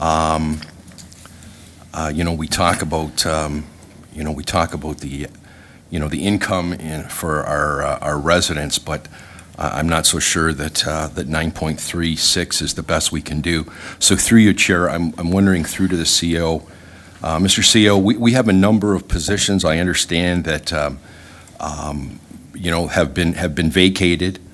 There are a number of them. You and I have spoken about them. I'm wondering if you were in a position to speak about those positions and if there was any opportunity to defer any of those replacement positions, and I say replacement because they're not new hires. There's a placeholder there for them until the Q3 of 2025, and if that was something that would be possible, if you might be able to indicate what type of savings those would be that they would equate to. Mr. CEO? Through you, Mr. Chairman, I mean, one of the comments I wanted to make when Councillor Russell was speaking was we as staff are cognizant, and I would say very cognizant, that it's hard to say, let's put money in the bank and levy for it. Not an easy thing to do. Is it the right thing to do? I completely think it is. Saving for the future is important. But levying people to put money in the bank, 3% of this is not us spending money on things. It's us putting money into the bank so that grows so that we can do things in the future. So I do think that's an important clarification, members of council, in terms of where that 3%, what I call infrastructure levy or infrastructure levy bank money is going. It's going into savings so that we can build for the future. That said, to the councillor's question, I know we've had conversations, the councillor asked me this last week, in terms of some of the vacancies. And I think one of the comments that I made at that time and that I have no problem making again is that I think there's, where we're at right now, looking at the challenges with budget, it's never an easy conversation to have. I can tell you we're a lean organization. We continue to be lean. When a lot of municipalities are investing in hiring additional FTEs, that is not anything that we have put in front of you and put before you.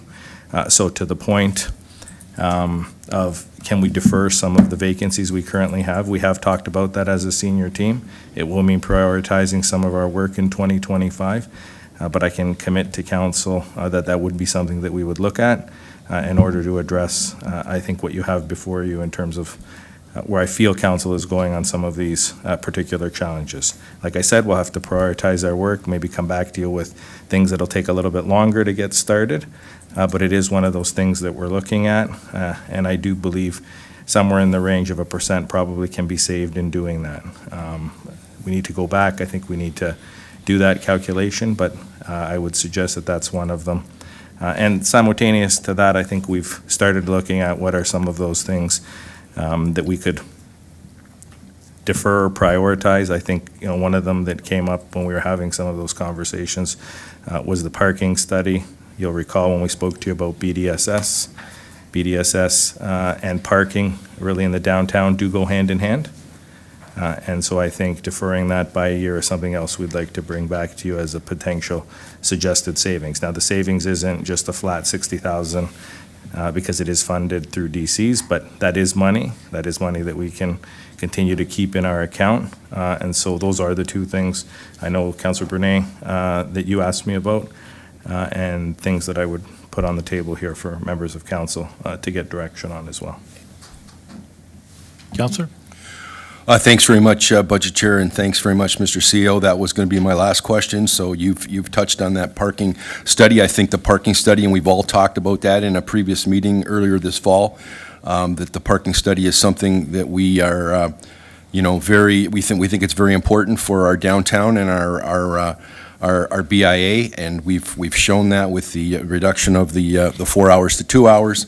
I just think that with it's so closely aligned to the BDSS site that I think that we could defer that and then come back in the budget discussions a year from now in preparation for 2026 to roll everything out when the BDSS is a little more further down the road. So that is definitely something I think that I would like to bring forward in some sort of a motion at some point this evening. But I thank you very much for my three questions, Mr. Budget Chair. Thank you. Thank you, Councillor. Councillor Njima, please go ahead.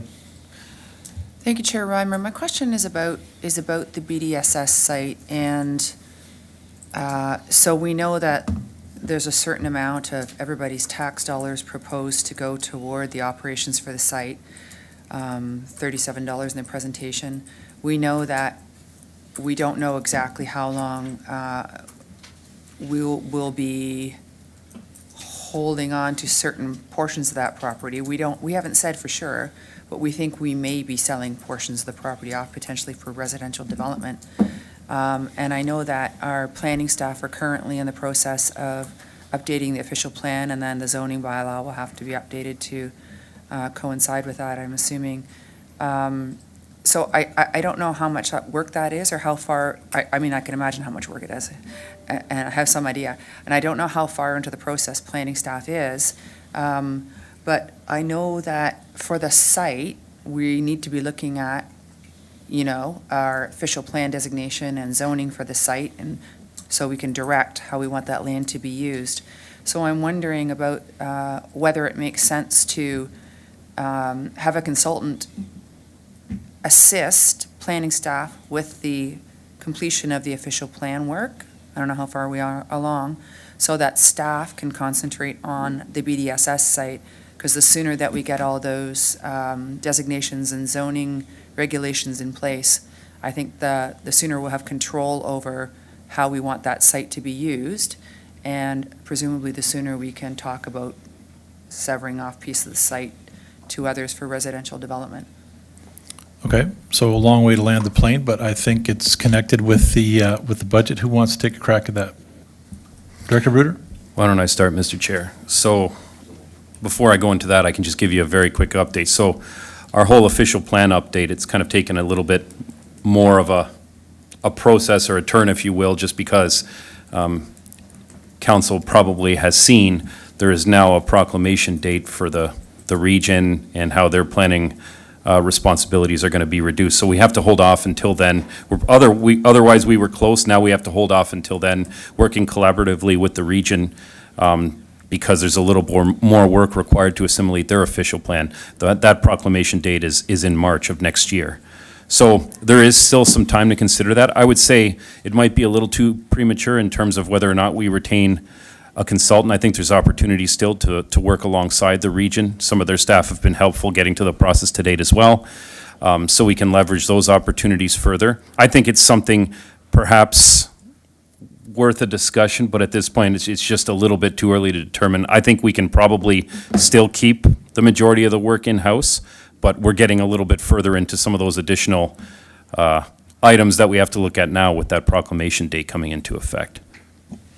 Thank you. So a Go ahead, Councillor. question of clarification is one. So do we feel that that you have the capacity, through you, Mr. Chair, in the planning department to look at the BDSS site and begin the work and complete the work within a reasonable time frame to have the designations and zoning in place so that we, we have, again, control of the site and we have our own vision set for how we want it to be developed? Do you feel that you have the time for that? Director Bruder? Through you, Mr. Chair, I think again, some of that depends on where we go from here and some of the additional items that come out of some of the consultation we're doing now, what the final plans for the site really are versus, how much land are we looking at to develop a comprehensive plan for. I don't want to presuppose exactly what that looks like. I think generally speaking, it is something that we can undertake. Again, there are resources we can leverage at the region. They have an excellent urban design team that we continue to work together with on a variety of things. So I think between those two opportunities, there's probably enough availability there. But again, I think it's a little bit too early for me to confirm completely. But I'm feeling as confident as can be at this point, if that helps. That sounds positive, so that's good. Excuse me, Councillor. Mr. CEO? Yes, okay. Through you, Mr. Chairman, Matt is correct. He is confident, and I have no doubt that he'll be able to do this. Couple things. I think when we bring back the Deloitte analysis for you in late winter, early spring, we can probably be a little further ahead. I want to say maybe some of those conversations and dovetail to that, maybe some information regarding what a process would look like in terms of some of the planning things that need to happen as well. Okay. Thank you. Councillor? Yeah. Oh, sorry, actually, I do have one more question, Mr. Chair. Please go ahead. Where's my notes here? In your presentation, you referred to increased legal fees going back to applicants. So through you, Mr. Chair, that's in the planning department. What does that mean? Director Bruder? Through you, Mr. Chair, I don't know necessarily if I'd use the word increase, but we have in our fees and charges an ability to charge back legal fees that are associated with certain processes, things that go along with, preparation of agreements and things that end up as a result of our planning applications. And just making sure, I think it's more of a continuation of diligence just to make sure where there's the opportunity for cost recovery that we're capitalizing on it wherever we can. And that's really the intention there. Okay, I might have added that word increase by mistake, but that helps. Thank you. Through you, Chair. Go ahead, Can I just Charlotte. Yeah, it was probably my word, and maybe it was just, a little bit of semantics between me and the director, but I think what the point is that we're just trying to identify all the costs that can be recovered and make sure we invoice those out. So we're just always constantly, I know I saw emails about it today, so we're always just trying to look through those expense GLs, make sure that anything that can be recovered is recovered. Okay, thank you. Great, thank you. Councillor Patriva, please go ahead. Thank you, Chair Reimer. so the discussion has spurred a number of questions in my head. So Charlotte, with respect to MPAC, so this is the slippery slope because it goes back to 2016 and there was supposed to be reassessments and then COVID put those on hold. So when those come through, those are going to be sticker shock. So has MPAC provided any, what is the word? Any inkling of when they might come with this and how they might phase this in? Because like this is almost 10 years of nothing. And one only has to look at real estate prices to see, the doubling of real estate value. So have they given us any inkling when this might come and how it might be instituted? Charlotte, please go ahead. Through you, Chair, to the counselor. So it's the province that is reviewing the system. So MPAC is they're created by the province to do what they do, but it's the province that guides what they're doing. So there is a review happening. I know it doesn't surprise you to know that you have a slightly outspoken treasurer who may have at more than one meeting asked this very question. And all I can tell you is I haven't been given a timeline. Okay. And I have really tried to ask, but I just don't have a timeline for when it's going to occur. Okay. And second question, Chair Reimer. And again, I listen to the radio as I drive around in my vehicle, if not podcast. But what's our commitments with respect to benefits, legal,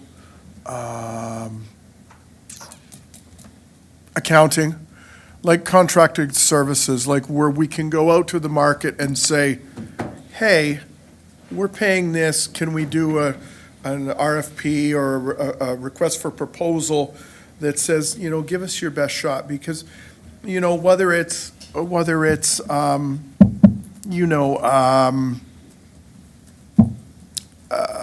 cellular provider or, any of those companies where at one point you say, okay, no, I'm not paying that anymore. And they want to keep you on as a customer, so they're actually able to lower the rate. Where are we on that? Because like I say, and I wish I could remember the name of the company, and you know what? Tomorrow when I'm driving, I'll probably hear it first thing. But where they say that health and benefit package, because they have such a large number of people in the group, $52 a employee is what they can get you at. So where are we on any of that? Charlotte? Through Please you, go ahead. Chair, to the counselor, that was a lot of different things that you mentioned, from benefits to telecommunications. I think each operational department is looking at their expenses for efficiencies. Like, I know that in the conversations we have around the corporate leadership table, the conversations I have with people individually, it's each director and their manager's responsibility, and they're always looking at those things. So if I want to be careful what I say in terms of existing vendors, but I would say if there was indication that we thought there should be a new procurement, and sometimes there's a contract, you're waiting till that contract ends, and then you might evaluate your options, but I would say we are regularly looking at those things, like you mentioned accounting, so our audit, we just went out for proposal for that exact reason, to make sure we're following our procurement policy. It's very open and transparent. And so I would say that's just one example, but it's happening on a regular basis in all the departments as needed. Okay. Yeah, through you, Chairman. I mean, I'm taking a page out of Councillor Mikulák's playbook, because it's that, the insurance and like the big drivers and the health and benefits and, the what you can claim is reduced, but the premiums go up. So, and I mean, I've been around the table long enough. I mean, we made that foray into Omex a number of years ago, which was ill-advised, but, we were with Cowan's for a while, and at some point you need to go to the market to say, hey, what can you do for us? Now, again, costs are escalating and everything, but there might be something in the overall picture that, a few dollars will add up to go to that increase. So appreciate that. Thank you, Counselor.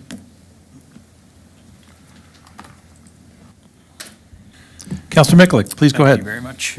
Through you to Charlotte. That was the first thing I was going to bring up, was I changed my internet provider, I changed my cell phone provider, and I changed my insurance provider. And it was hard. It was a pain in the butt. The easy thing that I've been doing for years, it was easy. Just pay the renewal, pay the renewal. But to actually go through the motion of changing providers is hard and it's difficult. But I saved at least 30 to 40% on each bill. And these days and these times, I'm pushing myself, to work harder to try to save money. So I'm hopeful that senior staff will look into those potential savings. With respect to the building department, and I'm looking at a $381,000 increase or 224% increase. Is that what I'm saying? Like, and it's coming from the reserves, or the reserves. Was it the, Do you want a clarification on that number, Councillor? yeah. Director Bruder? I believe it I was. can- Oh, sorry, Charlotte's up there, my bad. Go ahead, Charlotte. Through you, Chair, to the counselor. So the increase in the reserve transfer is 263,000. That's the number that you're looking at. And it's primarily a result of a decrease in anticipated building permit fees. So what we did is we've just kind of looked at the last couple of years, looked at the historical trending and trying to be realistic about where we think it's going to sit. We do anticipate these things increasing again. Building department activity is cyclical by its nature. I think we've talked about that a lot. So as development comes online, then it peaks, then it valleys again. That's why there's legislation for a reserve fund for your building department, because it's sort of anticipated that it's going to do that. And when you're in a peak, you put into the reserve, and then when you're in a valley, you pull from it, and then it just stays self-sustaining. So that's the reason for that. And I think the Director of Planning and Development would like to speak as well. Go ahead, Matt. Yeah, thank you, Mr. Chair, and that's correct. It's really, when it comes to building permit activity, it really is an ebb and flow. That's what the reserve's for, to cover kind of when there's a little bit of a valley, and then, obviously, when you're in the peaks, you're adding to the reserve. We were in that position for quite a while in previous years. Now we're in a little bit of a valley. However, I did want to note too, again, and I think we've talked about this in this room before, that the end part of the year, this year, we've been seeing some positive activity. We've been seeing a little bit of an uptick in building permit fees and building permits being applied for. Again, as long as some of it is just based on the market, based on interest rates and all those things, which we've also been seeing some positive traction on. And I'm also hearing throughout the industry that some of the costs of construction are coming down a little bit as well. So again, I understand looking at this number, but the outlook, again, we will be seeing another time where we're going to be hitting those peaks. So I just wanted to provide that context. Thank you, Matt. Councillor? Thank you for that. I just bring that number up, that concern up, because last year we had this problem as well, and there were some concerns about that reserve fund balance. And I can't find it off the top of my head, but what's that balance, what's that reserve fund balance looking like? Do you know what that is, Charlotte? Through you, Chair, to the counselor, I could try to find the page, but Yeah. I would say, it's a valid concern. If there were a short-term shortfall, we would have to bridge that funding, but then the building department reserve fund would repay that. So, I think we still have a plan in place if it does dip below the balance that's in there. And then I think I mentioned that the Director of Planning and Development and we have set up meetings more frequently to look at it as well. And, we would determine if there was ever a time, I think, where we needed to review that again or look at the fees again. So I think, we are evaluating it constantly. And, it's like when the CAO was saying earlier, people are sometimes tired of hearing about the pandemic or what happened after the pandemic, but it really is not normal what happened over the last few years, right? So we have to keep that in mind. Development slowed for reasons that are really outside of our control, and so right now we're just monitoring it. I get what you're saying. It could be an area of concern, but it is a self-sustaining department. And so if it did wind up, if we needed to bridge those funds, it would repay it afterwards. Yeah, thank you for that answer. I just bring it up because we talk about trends, we talk about projections, and I don't know if we had this projection last year, and it worries me again this year. And I think it's important to keep that, in mind. Another question, Counselor? My next question is with respect to fire. Fire, it's a significant amount for any budget in any municipality. And when I look at page 40 of 123 in our budget binder that, has about 600 pages, I look at a chart here, and this chart, it does a comparative of various municipalities within Niagara and their net operating cost per capita. And I look at Lincoln's at being $107 per capita, and it goes down to Fort Erie, that's $59. So the question I have is, what's the explanation for that? And if a taxpayer is asking me, or a member of the public is asking me this question, what's the difference in service level? What is the difference per capita? When I look at that chart, West Lincoln is $60, Pelham is $63, Grimsby is $73, Niagara-on-the-Lake is $105, and then we're at $107. So Through to you, Chief Hudson? Please go ahead. Yeah, thank you. Through you, Mr. Chair. Each one of those municipalities is a little bit different in terms of number of calls we receive a year, the number of fire stations we have to maintain, geographical area, what types of calls we respond to, so that, what actually we pay each firefighter, things of that nature. So it's really hard to compare specific operations without looking at it in totality. I'll give the obvious example. Grimsby is cheaper per capita than we are. They have basically 2 fire stations. We have 4, that kind of thing. We have 118 volunteers. They have 56. If you go through all the other ones, Pelham has 3 fire stations, which is 1 fewer. West Lincoln has 2. Fort Erie has, actually, they've reduced the number of stations they have in Fort Erie, but, so there are differences in operation. Whether or not they respond to different types of calls or not is another issue too. So there are differences. Okay. Counselor? Thank you for that. I think we need to try to save money. I think, these times and these days, I think we need to try to save money. And there's an increase here, and I'm not sure how we do it. I leave that to yourself and your staff to do it. But I think in these days, when we're looking at these sorts of increases, and other municipalities are able to operate at that sort of a level, and I don't think they're getting less for it. I think it's something to look at from my perspective. If I could just respond to that. Please go ahead, Chief Hudson. So I think one of the things we're looking at too with growth is not just the number of calls that are increasing, which we are seeing an increase in calls. We're seeing an increase in the complexity of calls. And, I look to some of the other municipalities that have full-time fire departments, Thorold being one of them, Port Colborne being another one. These are municipalities with lower populations, yet they pay significantly more in what their cost per capita is. I think in terms of service delivery, we're always looking to, find efficiencies where we can to enhance what we're doing, but at the same time meeting legislative standards as well.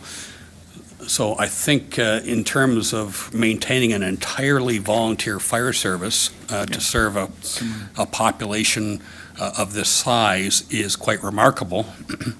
And, not to say that we can't find efficiencies, but the fact of the matter is, quite frankly, is, we're seeing increase in calls and increase in complexity of calls. And that comes at a cost.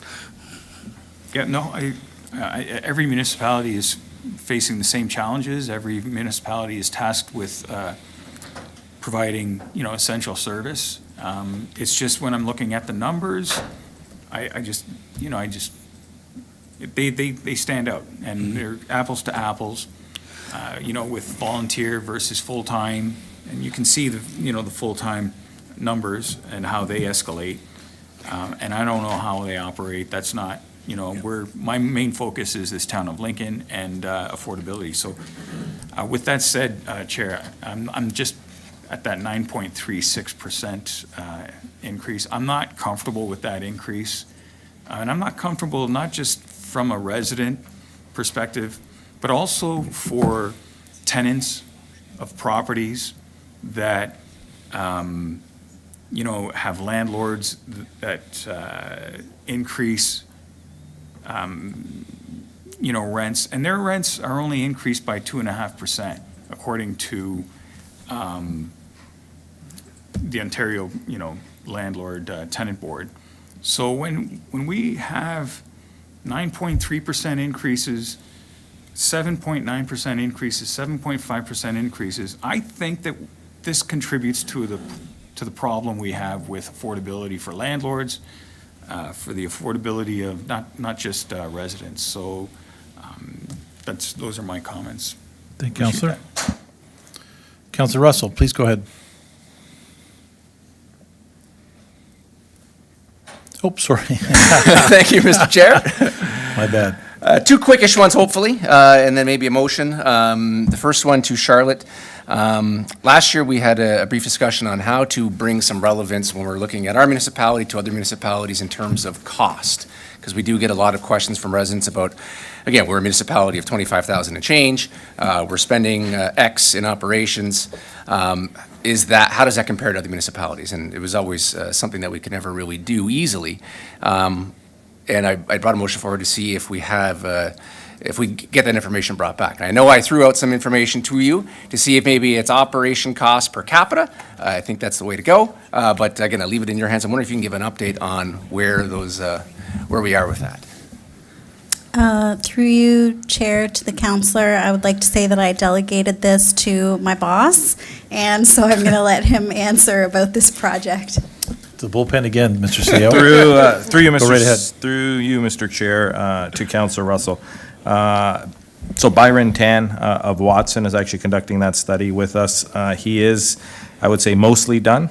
Should be ready within the next number of weeks, where he's looked at a number of municipalities, both inside and outside of Niagara region. Definitely not an easy undertaking. Looking at ones that are our size, have a large agricultural population, which also impacts tax rates and what people pay on property taxes. So I think he's done a good job. I think council will be interested in what you see there. Good, excellent. So it's forthcoming. Excellent. Second question, Mr. Chair. Right ahead. Through you to Charlotte's boss. Councillor Brunei had mentioned earlier about shared services and had a question about that. I know Councillor Pachariva in previous meetings had talked about governance.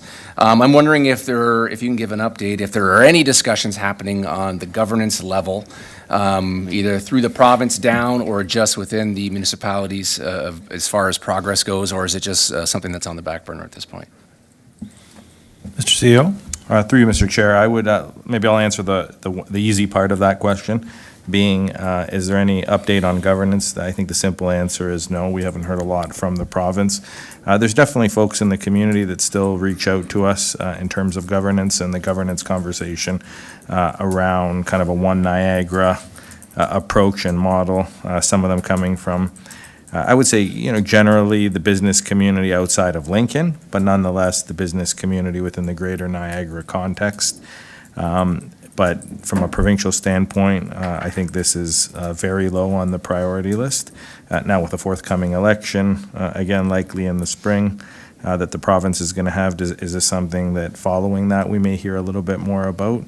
Potentially, it seems around election time this becomes one of those conversations, but we have heard nothing. There is a regular shared services committee meeting, both at the region in terms of elected officials. They've created an Office of Shared Services at the region, and more so the CAOs, as I said, that come together in terms of a shared services working group and an associated work plan that I can share with members of council. A lot of it's, are you interested in buying in, not buying in? But it really, I would say we really have very little in terms of an update on governance at a macro level. Okay, thank you for that, and I appreciate the update. Last question, and I see that Councillor Mikulic's in now as well, but that's okay. Maybe after he asks his questions, I'm wondering if we can move into a closed session to talk about, again, knowing what the costs are going to be based on operations, if we can get into a conversation about salaries increases, and just have a discussion that may be more apt for a closed session as opposed to open. Mr. CEO? Through you, Mr. Chair, definitely in council's hands. I know the clerk and I have had a quick conversation on this, either anticipating maybe this, may happen, and just hearing, I think, where some of the conversation goes. So I would ask maybe for a quick 5 or 10 minute break in between. I'd like to have a few conversations with staff, and then absolutely we are in your hands in terms of an in-camera.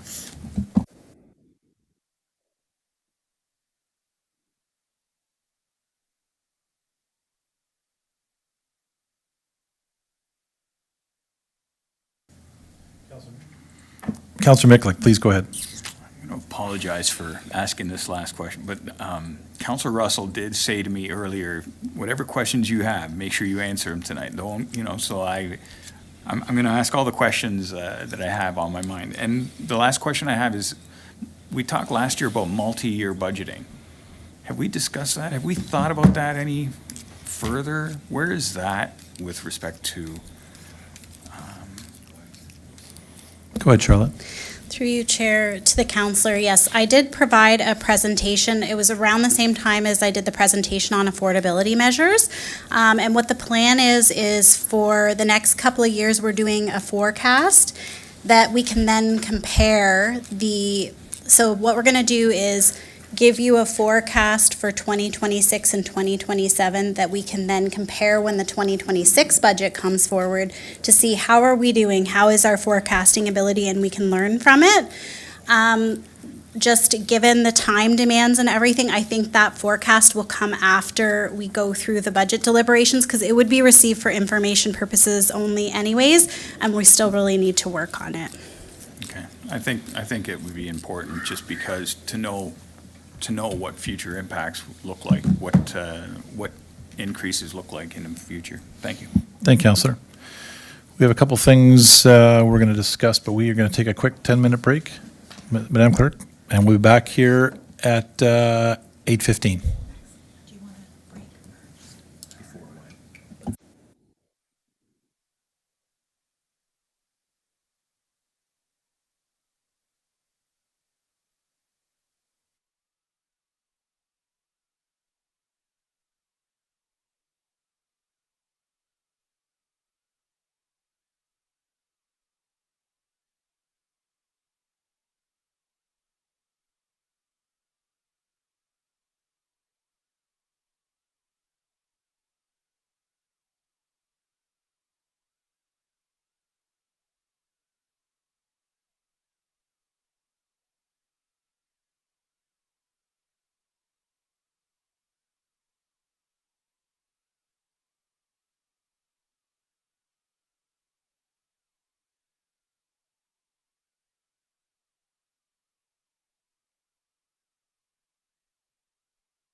Thank you and welcome back. I apologize for the extended delay.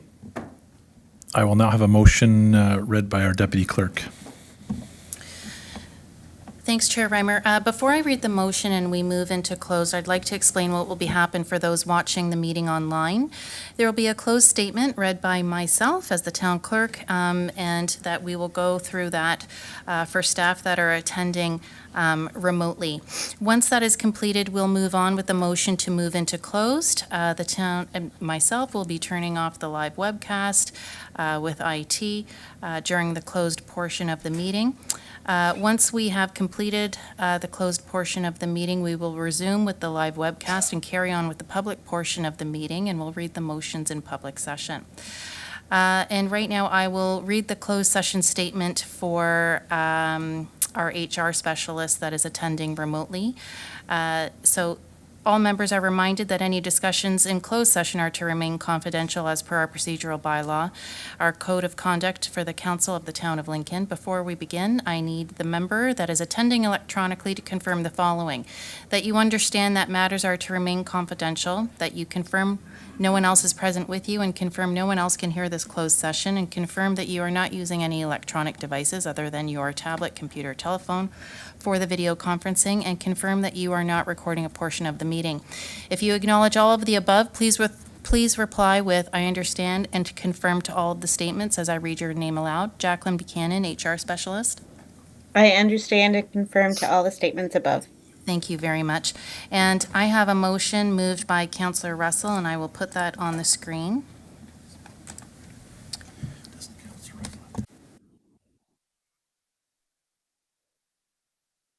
And just a point of clarification, Councillor, I know you have your mic on there. Did you have a question? Go ahead, Councillor Russell.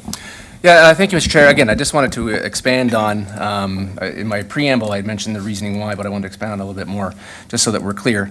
I think we need to go into a close because, as I mentioned earlier, there's going to be discussion and questions about the outcomes and negotiations of the recent CUPE agreement, how that relates to non-staff or non-unionized staff, and any potential changes in positions. And you're making that a motion, Councillor? I've got them. You've got it already? Yes, Mr. Chair. Thank you. Go ahead, Madam Clerk. Thanks, Chair. I'm going to put this on the screen. That Council, under Section 239 of the Municipal Act, notice is hereby given that committee adjourn to closed session pursuant to Section 239-2B, personal matters about an identifiable individual, including municipal and local board employees. And I'll put that to a vote, Councillor. Please go ahead.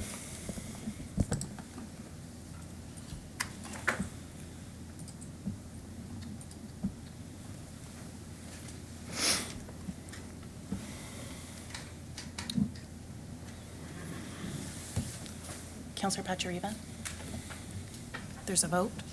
Yes. Thank you. Okay. And I'll close that vote. And that carries. Thank you. And we will proceed with the technical requirements to move into closed session. Thank you.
Welcome back for those of you watching at home, and for staff, please go ahead, Madam Clerk. Thank you. I have a motion moved by Councillor Murray that that committee resume into open session. Give me one moment and I will put that on the screen.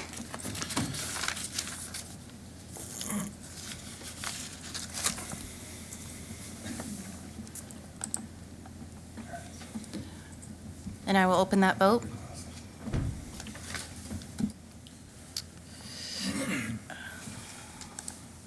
Okay. I will close that vote and that carries. And Chair, we have a motion, now that we're back in open session, to read, and it's a motion moved by Councillor Russell. Please go ahead with that. Thank you. That committee receive and file the confidential update, and that staff move forward as directed in closed session pursuant to Section 239-2B, personal matters about an identifiable individual, including municipal or local board employees. And I will open that vote.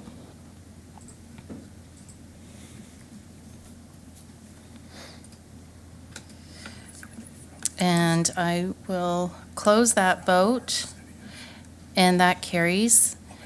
And just one more item of business, Chair, that we move to extend beyond the hour of 10 o'clock as per our procedural bylaw, and I'll need a mover for that. Councillor Russell has moved that. All in favor? And that's a show of hands all around. Councillor Pachariva? Okay. That's a negative, but that carries. Thank you.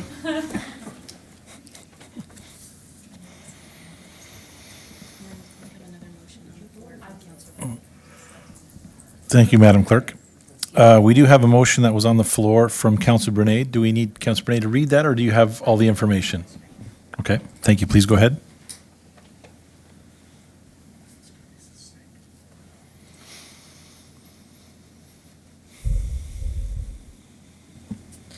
Thank you. And based on the open discussions that Councillor Brunei had raised, some motions, and that committee directs staff to refer the parking study to the 2026 budget year for consideration, delay vacant staff FTE hirings until the end of the Q2 2025 budget year, provide a tax levy operating budget update to committee, and that the 2025 tax levy supported budget be deferred to the December 4, 2024 budget committee meeting for staff to present an amended budget.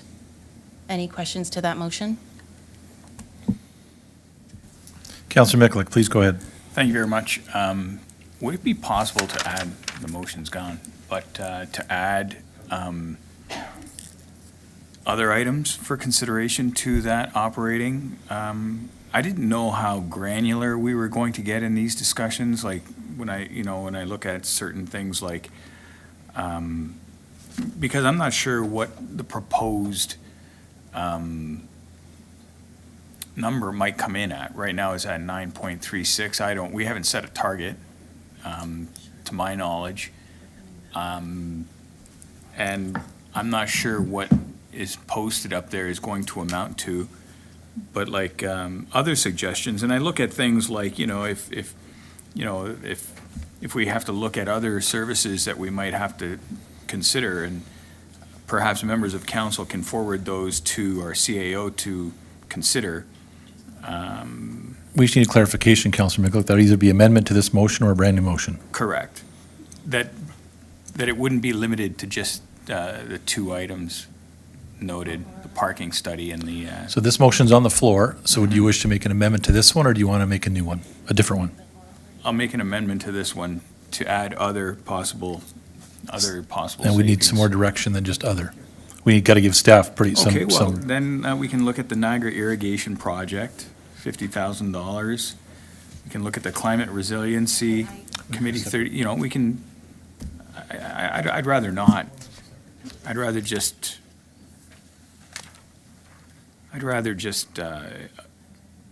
other items listed within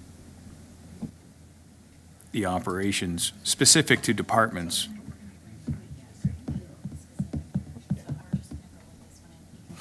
We're going to go with this motion as it is, and then you can come back with another motion and have all those things on, those itemized things on there. I think it's going to take away from this motion the way as it sits Okay. now.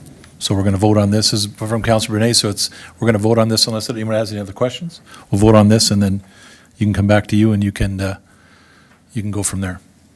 Any other questions to the motion that is up on the screen right now? Seeing none, please call for the vote, Madam Clerk. And the vote is now open.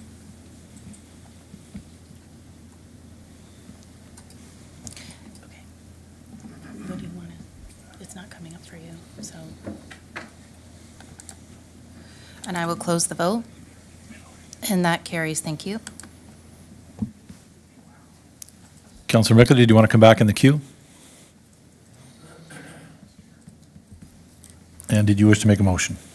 Yeah, I'd like to make a motion to explore other possibilities for potential cost savings.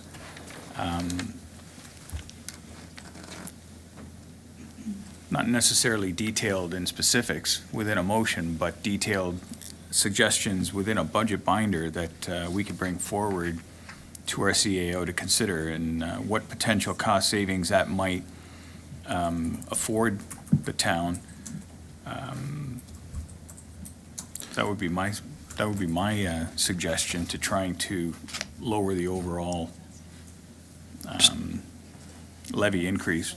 Does that give you enough direction, Mr. CAO, or do we need a little more definition, a little more defined? Through you, Mr. Chair, I mean, so what is it you want me coming back with? Is there a target? Is there an amount? So we need some more definition I've to got that, irrigation, Councillor. heritage, and climate resiliency. Then I would like to see it come back in and around the 7%. That would be my hope. Motion. Seven, given everything else, maybe 7.5, let's say. Okay, so that's the motion. That would be my motion, yeah. Okay. That's what me, myself as a counselor, looking at the overall budgetary pressures and everything going on, that's what I would be comfortable with, is a 7.5% number, and how can we get there? Thank you. Councilor Russell, to the motion? Yes, Mr. Chair. Please go ahead. Thanks, Mr. Chair. Through you, just a clarification. So, again, I'm wondering through you to Councilor Micklek, if that was not, again, even though there was not a specific number attached, which, again, I'd have a hard time, again, putting a vote for, or going in favor of just a random specific number on something, but I think point 3 of the last motion covered off that staff are going to be coming back with an operating budget. And again, I think it may be, again, we expect that there's going to be efficiency seeked out in that. I don't know if we need to put a number, because if there was a number, I have a hard time just saying yes to a number without any context to it at this point in time. Again, I think that the staff are going to bring back efficiencies, are going to review everything, and bring it back, I believe, on the 4th. So. Councilor Micklek? That's fair enough. I appreciate that feedback. However, I feel like a target has to be sought in order to be reached. And that's when the conversations get tougher, as tough as they may have been already. But at this point, I don't know if it's going to be a 0.3% decrease. I don't know if it's going to be 0.5, 0.7. I don't know. And that's the concern I have, is that we're going to come back 2 weeks from now, December 4th, I believe, and then have to make a decision that night and not have an opportunity to provide, any of our thoughts or opinions in the meantime. Do you have the motion to read? Please read the motion, Madam Clerk.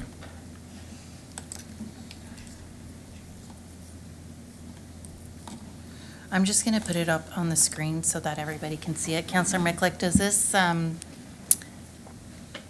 once it gets on the screen, that committee directs staff to bring forward proposed measures to reach a 7% tax levy increase?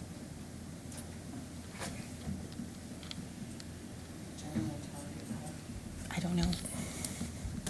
Councilor Micklek?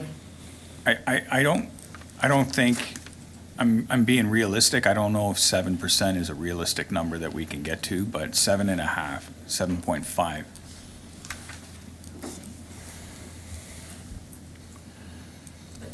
And it's pretty simple, yeah. I think it's pretty simple. Councilors are either Chair, in favor or I have against. to defer to our treasurer and our CAO if this gives them enough direction. Charlotte, Mr. CEO, is this enough direction? Through you, Chair, to the counselor, if that's the direction of council, yes. I just do want to point out, as we've talked about BDSS and capital, if we're at 7%, 1.8 is BDSS, 3 is capital, that's a 2.2% operating increase, which is like below inflation. So if that's how we're directed, I just wanted to point that out. Thank you, Charlotte. That would be considered a cut, and that's what I'm proposing, so, no. Thank you. Councilor Patricio. Yeah, through you, Chair Reimer, to Councilor Russell's point, I would feel more comfortable rather than just throwing out an arbitrary number without knowing ramifications. Let's see what Councilor Brunet's motion brings forward, and then we're going to get that in advance, and then we can have a deeper dive if we need to, right? And like, there's a lot of these things that are interconnected, like, throwing out the, the irrigation plan. I mean, roundtables with farmers, this is something we need. So, if that moves a bigger picture down the road, like, I don't want to get into a Hunger Game thing here of just picking to reach a number without the ramifications. So I'd much rather wait, see what Councillor Brunet's motion brings, and then go accordingly. Thank you, Councillor. Councillor Murray, please go ahead. Thank you very much, Chair. I just wanted to echo some of the concerns that I hear. I think that a number for the sake of a number, although I recognize and applaud the desire to make sure that we're being diligent on behalf of our residents to make sure that we are being as efficient and cost-saving as we can be. I'm afraid that picking a number may result in cuts that are maybe not best for our residents. So I would prefer that we don't put a number on it, but do ask them to, again, as we talked about, sharpen our pencils and make sure that every expense we're talking about is a necessary expense. Thank you. Thank you. Councillor Njima, to the motion? Yes, to the motion. Please go ahead. Chair Reimer, I think we've done this in the past. We have directed staff to come back to and given them a specific number. And I think what underlies all that is our trust that that what comes back is going to be options, not necessarily recommendations, not necessarily things that we have to stick to. And then conversely to what I just said, I think Councillor Brunet's motion, I just wanted to say we've done that in the past. We have given direction in terms of a number. But conversely to what I just said, I'm hearing other people say that I think it's okay if we don't give a number because we know that we trust that the CAO is going to bring it down as far as possible and give us options that we can choose from to bring it down as far as possible. So I'm just kind of reflecting what I've heard around the table here and just say we have given a number in the past, but I don't necessarily feel that we need to because I think we have trust that we're going to get back some good options. Yeah. Thank you. Yeah. So we have a motion on the floor. Any other questions to the motion? Please please have the vote, Madam Clerk. Thanks. I'm just going to get that up on the screen. As Councillor Miklik had indicated, 7.5%. So there we go, and I'll open that. Please open the vote. Yeah. And the vote is open.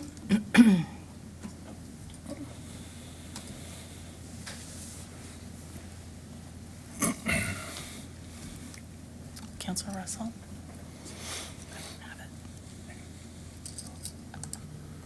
And I will close that vote. And that vote is lost. Thank you. Thank you. Madam Clerk. Charlotte, Director of Finance will now continue with the water and wastewater operating budget portion of the presentation. Charlotte, please go ahead. Thank you. Through you, Chair, once again, we're going to review the 2025 draft water and wastewater operating budgets. I can't even say today, what will we be discussing tonight? The regional impacts and considerations. I'm just going to go through in a bit of a summary form. I know you've had a chance to read the presentation and read the report, so I'm just going to move through quickly, highlight the region impacts, and look at the proposed changes on the utility bills, and then open it up for questions. So I know we've talked about this at length. The region of Niagara is approximately half of the costs of our system, and then just under a quarter is for operations and about 29% for our capital costs. As you know, in 2024, so I believe it was this September, we prepared the 2024 the Water and Wastewater Financial Plan and Rate Study. This was approved by Council. It had a goal of updating the analysis for all of the work we've done on the remapping, the DC background study, and we're continuing to recommend following that plan to be fiscally responsible and in line with provincial legislation.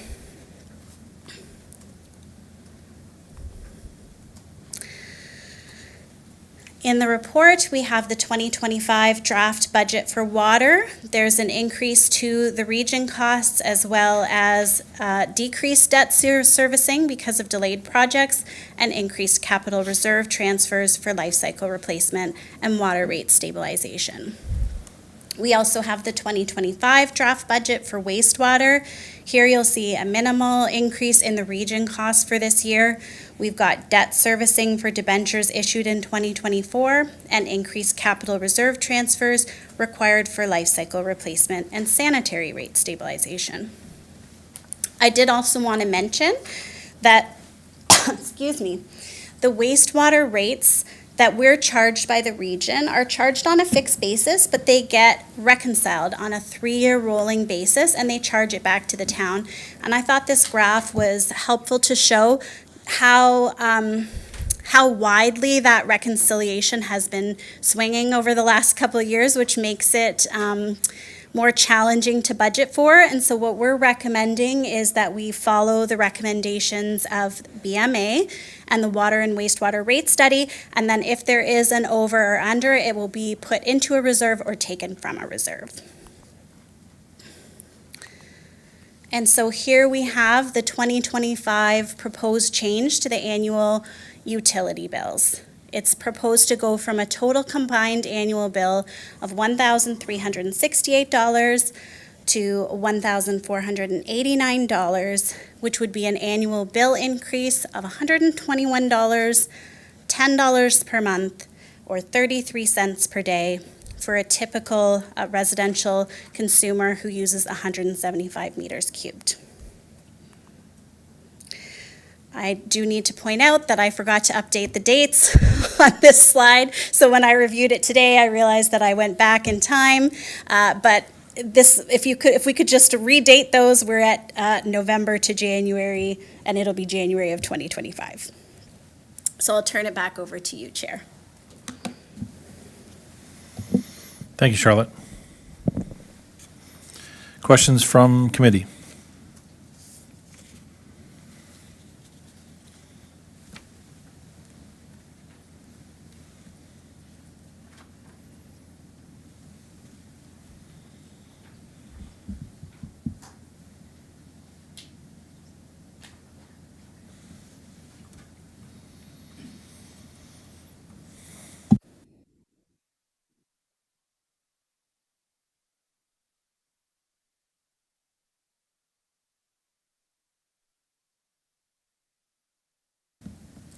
Councilor Miklik, please go ahead.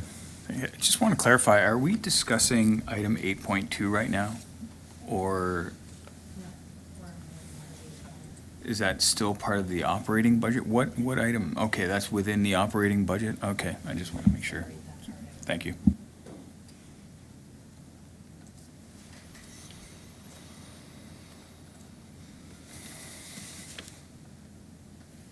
Just bear with us for 1 minute.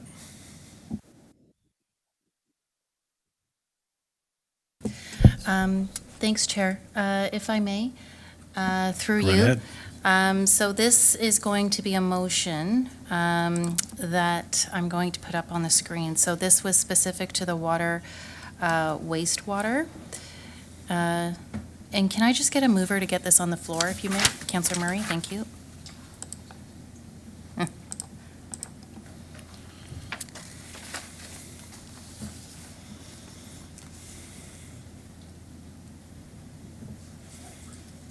Thank you.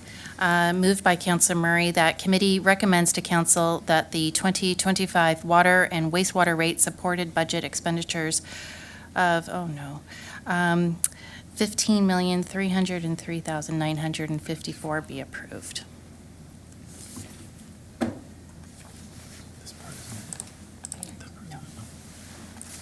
Any questions of the motion? Madam Clerk, please call for the vote. Thank you, and I will open that vote. Let me just get that back on the screen.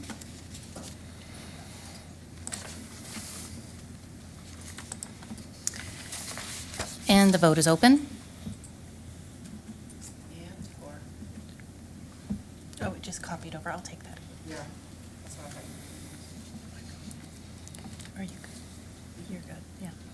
Councillor Brunet? You're good? Okay, perfect. I'll close that vote, and that carries. Thank you. Thank you, Madam Clerk. We will now consider item 8.2, Report FN-16-24, 2025 Fees and Charges. Charlotte, the floor is yours. Through you, Chair, you have before you a report that's proposing the bylaw for the 2025 fees and charges. Those include the rates and fees as they pertain to water and sanitary sewer, as we just approved the budget, as well as some other fees and charges. The changes year over year are noted in the appendix, and so that's being brought before you this evening.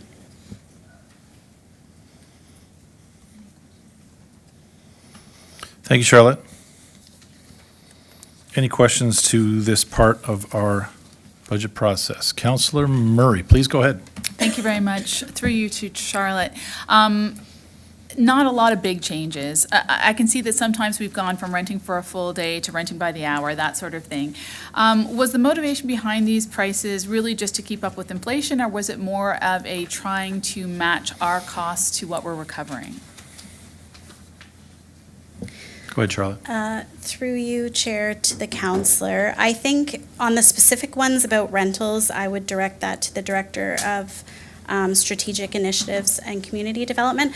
I think in general, we do look at guidelines for inflationary increases.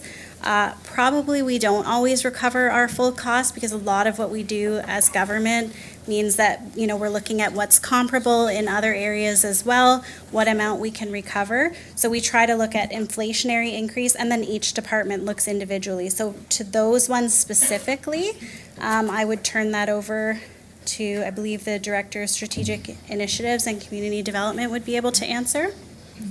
Director McKay, comments? Chair, through you, Chair, to the councillor. Thank you. So in this particular case, going from daily to hourly allows us to do back-to-back rentals better and potentially increase revenue so we could have multiple rentals in a day, and people are paying for the time that they're actually there. Thank you very much, Director. Efficiencies, gotta love it. Thank you. Thank you, Councillor. Councillor Miklik, please go ahead. Thank you very much. Through you to probably planning on this. Some of the fees have actual reductions, like removal of holding, less $14.50, that's removed. And then others have different sorts of increases or decreases. Is that following a Watson report that we performed a year or two ago? Or how did these numbers get, how do these calculations get figured out? Who wants to take that? Director Bruder? Please go ahead, Mr. Director. Chair. Yep. Some of them, yes, they follow the Watson report. Others, like the removal of the holding provision, we're finding as we go through, now that especially that item's delegated authority, there's not as much work and time required as maybe historically there was in terms of staff reporting and things like that. So we look at that real time and we adjust accordingly. So for that particular example, that's how we arrived at a reduction. Generally speaking, I know it looks a little weird to see them go down, but that was the type of kind of analysis and looking into it that went into that. Okay, no, I just want a clarification on the line items that have parentheses in them these days.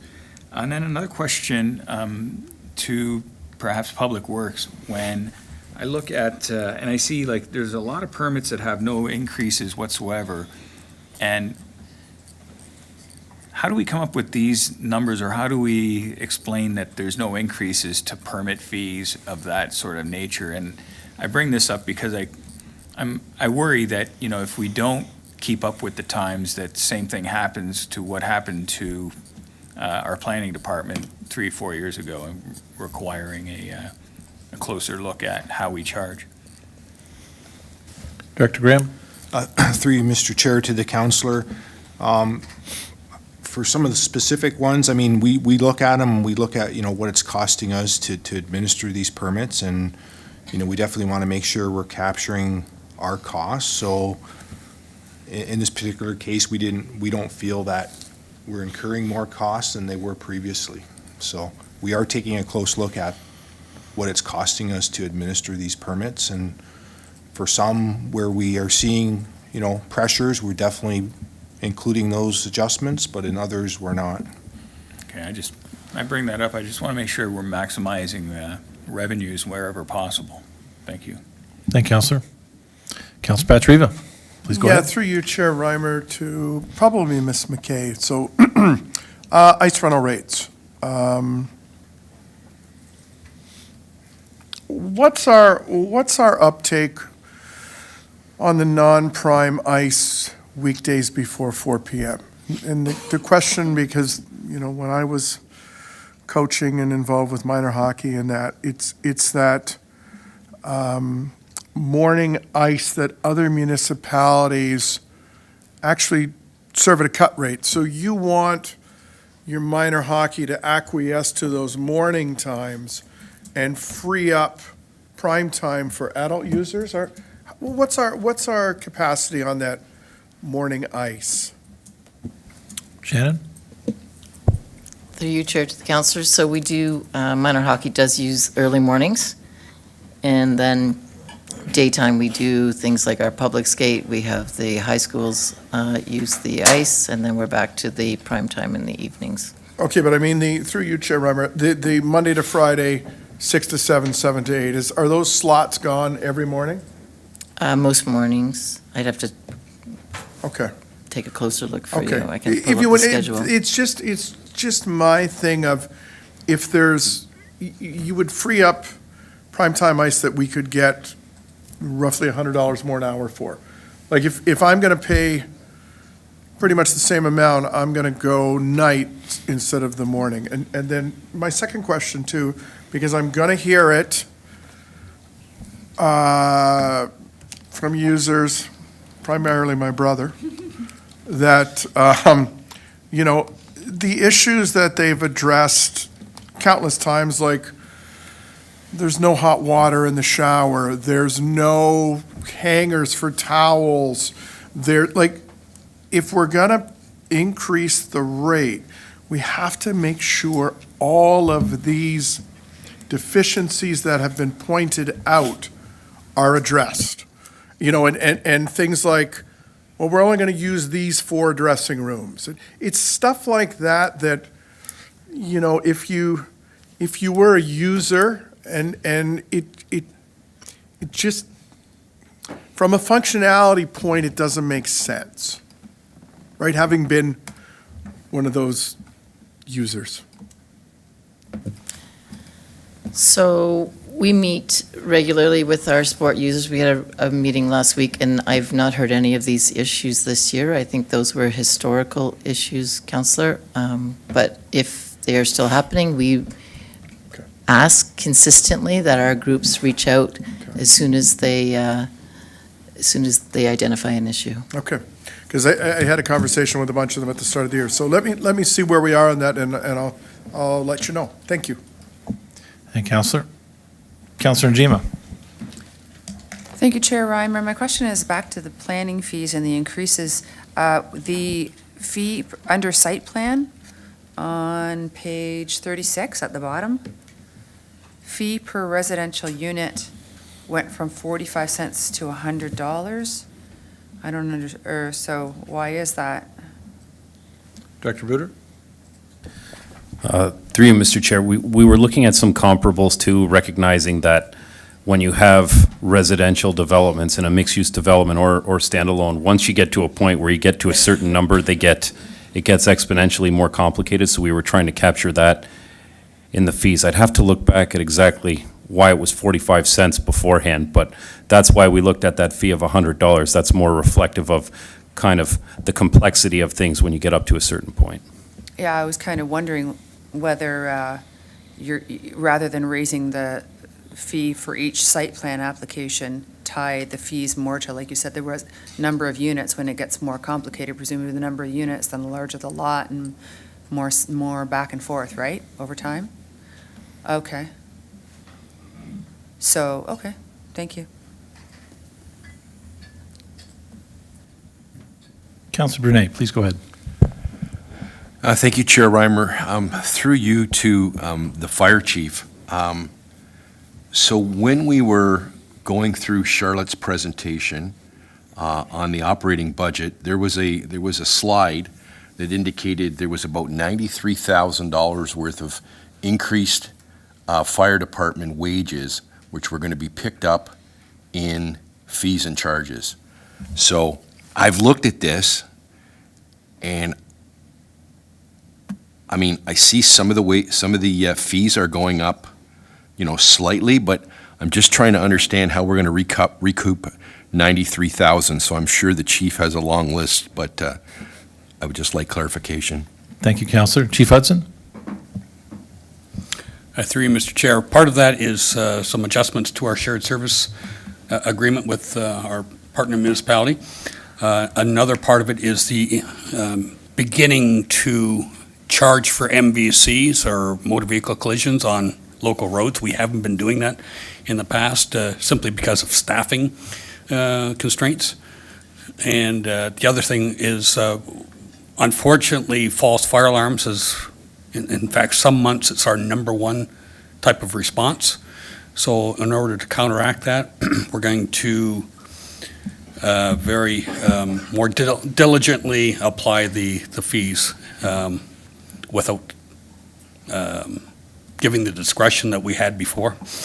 So it's really a matter of collecting a lot more for these false alarms in a hope to reduce these false fire alarms. Okay. Councillor? Yeah, through you, Chair. I mean, I appreciate that comment, that response, but, when I heard 93,000 on the slide, it was something. So I'm wondering if the Director of Finance is willing to kind of extrapolate what maybe can be captured in the shared services agreement, or maybe that's not something that can be discussed.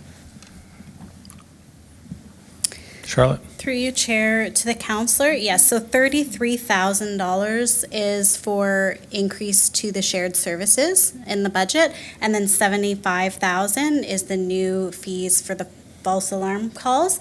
And we did talk about it at length. The chief does have a historical number of false alarm responses that they have, so he's used that as the basis for the revenue estimate, and that's something that we put in this year to help offset those increases. Okay, thanks very much. Appreciate it. Thank you, Councillor.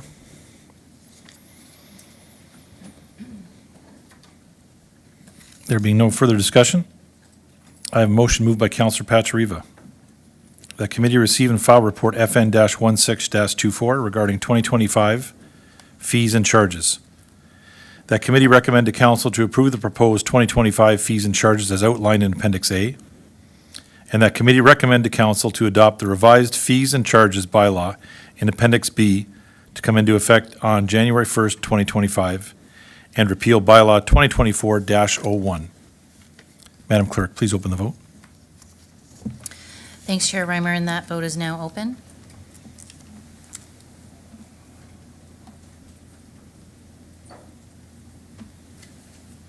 And I'll close that vote.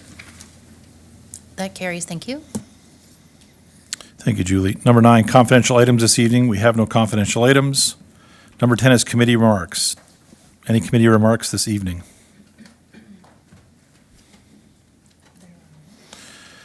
There being no further business, I call this meeting adjourned at 10:29. Thank you very much for everyone's involvement tonight and patience. Thank you.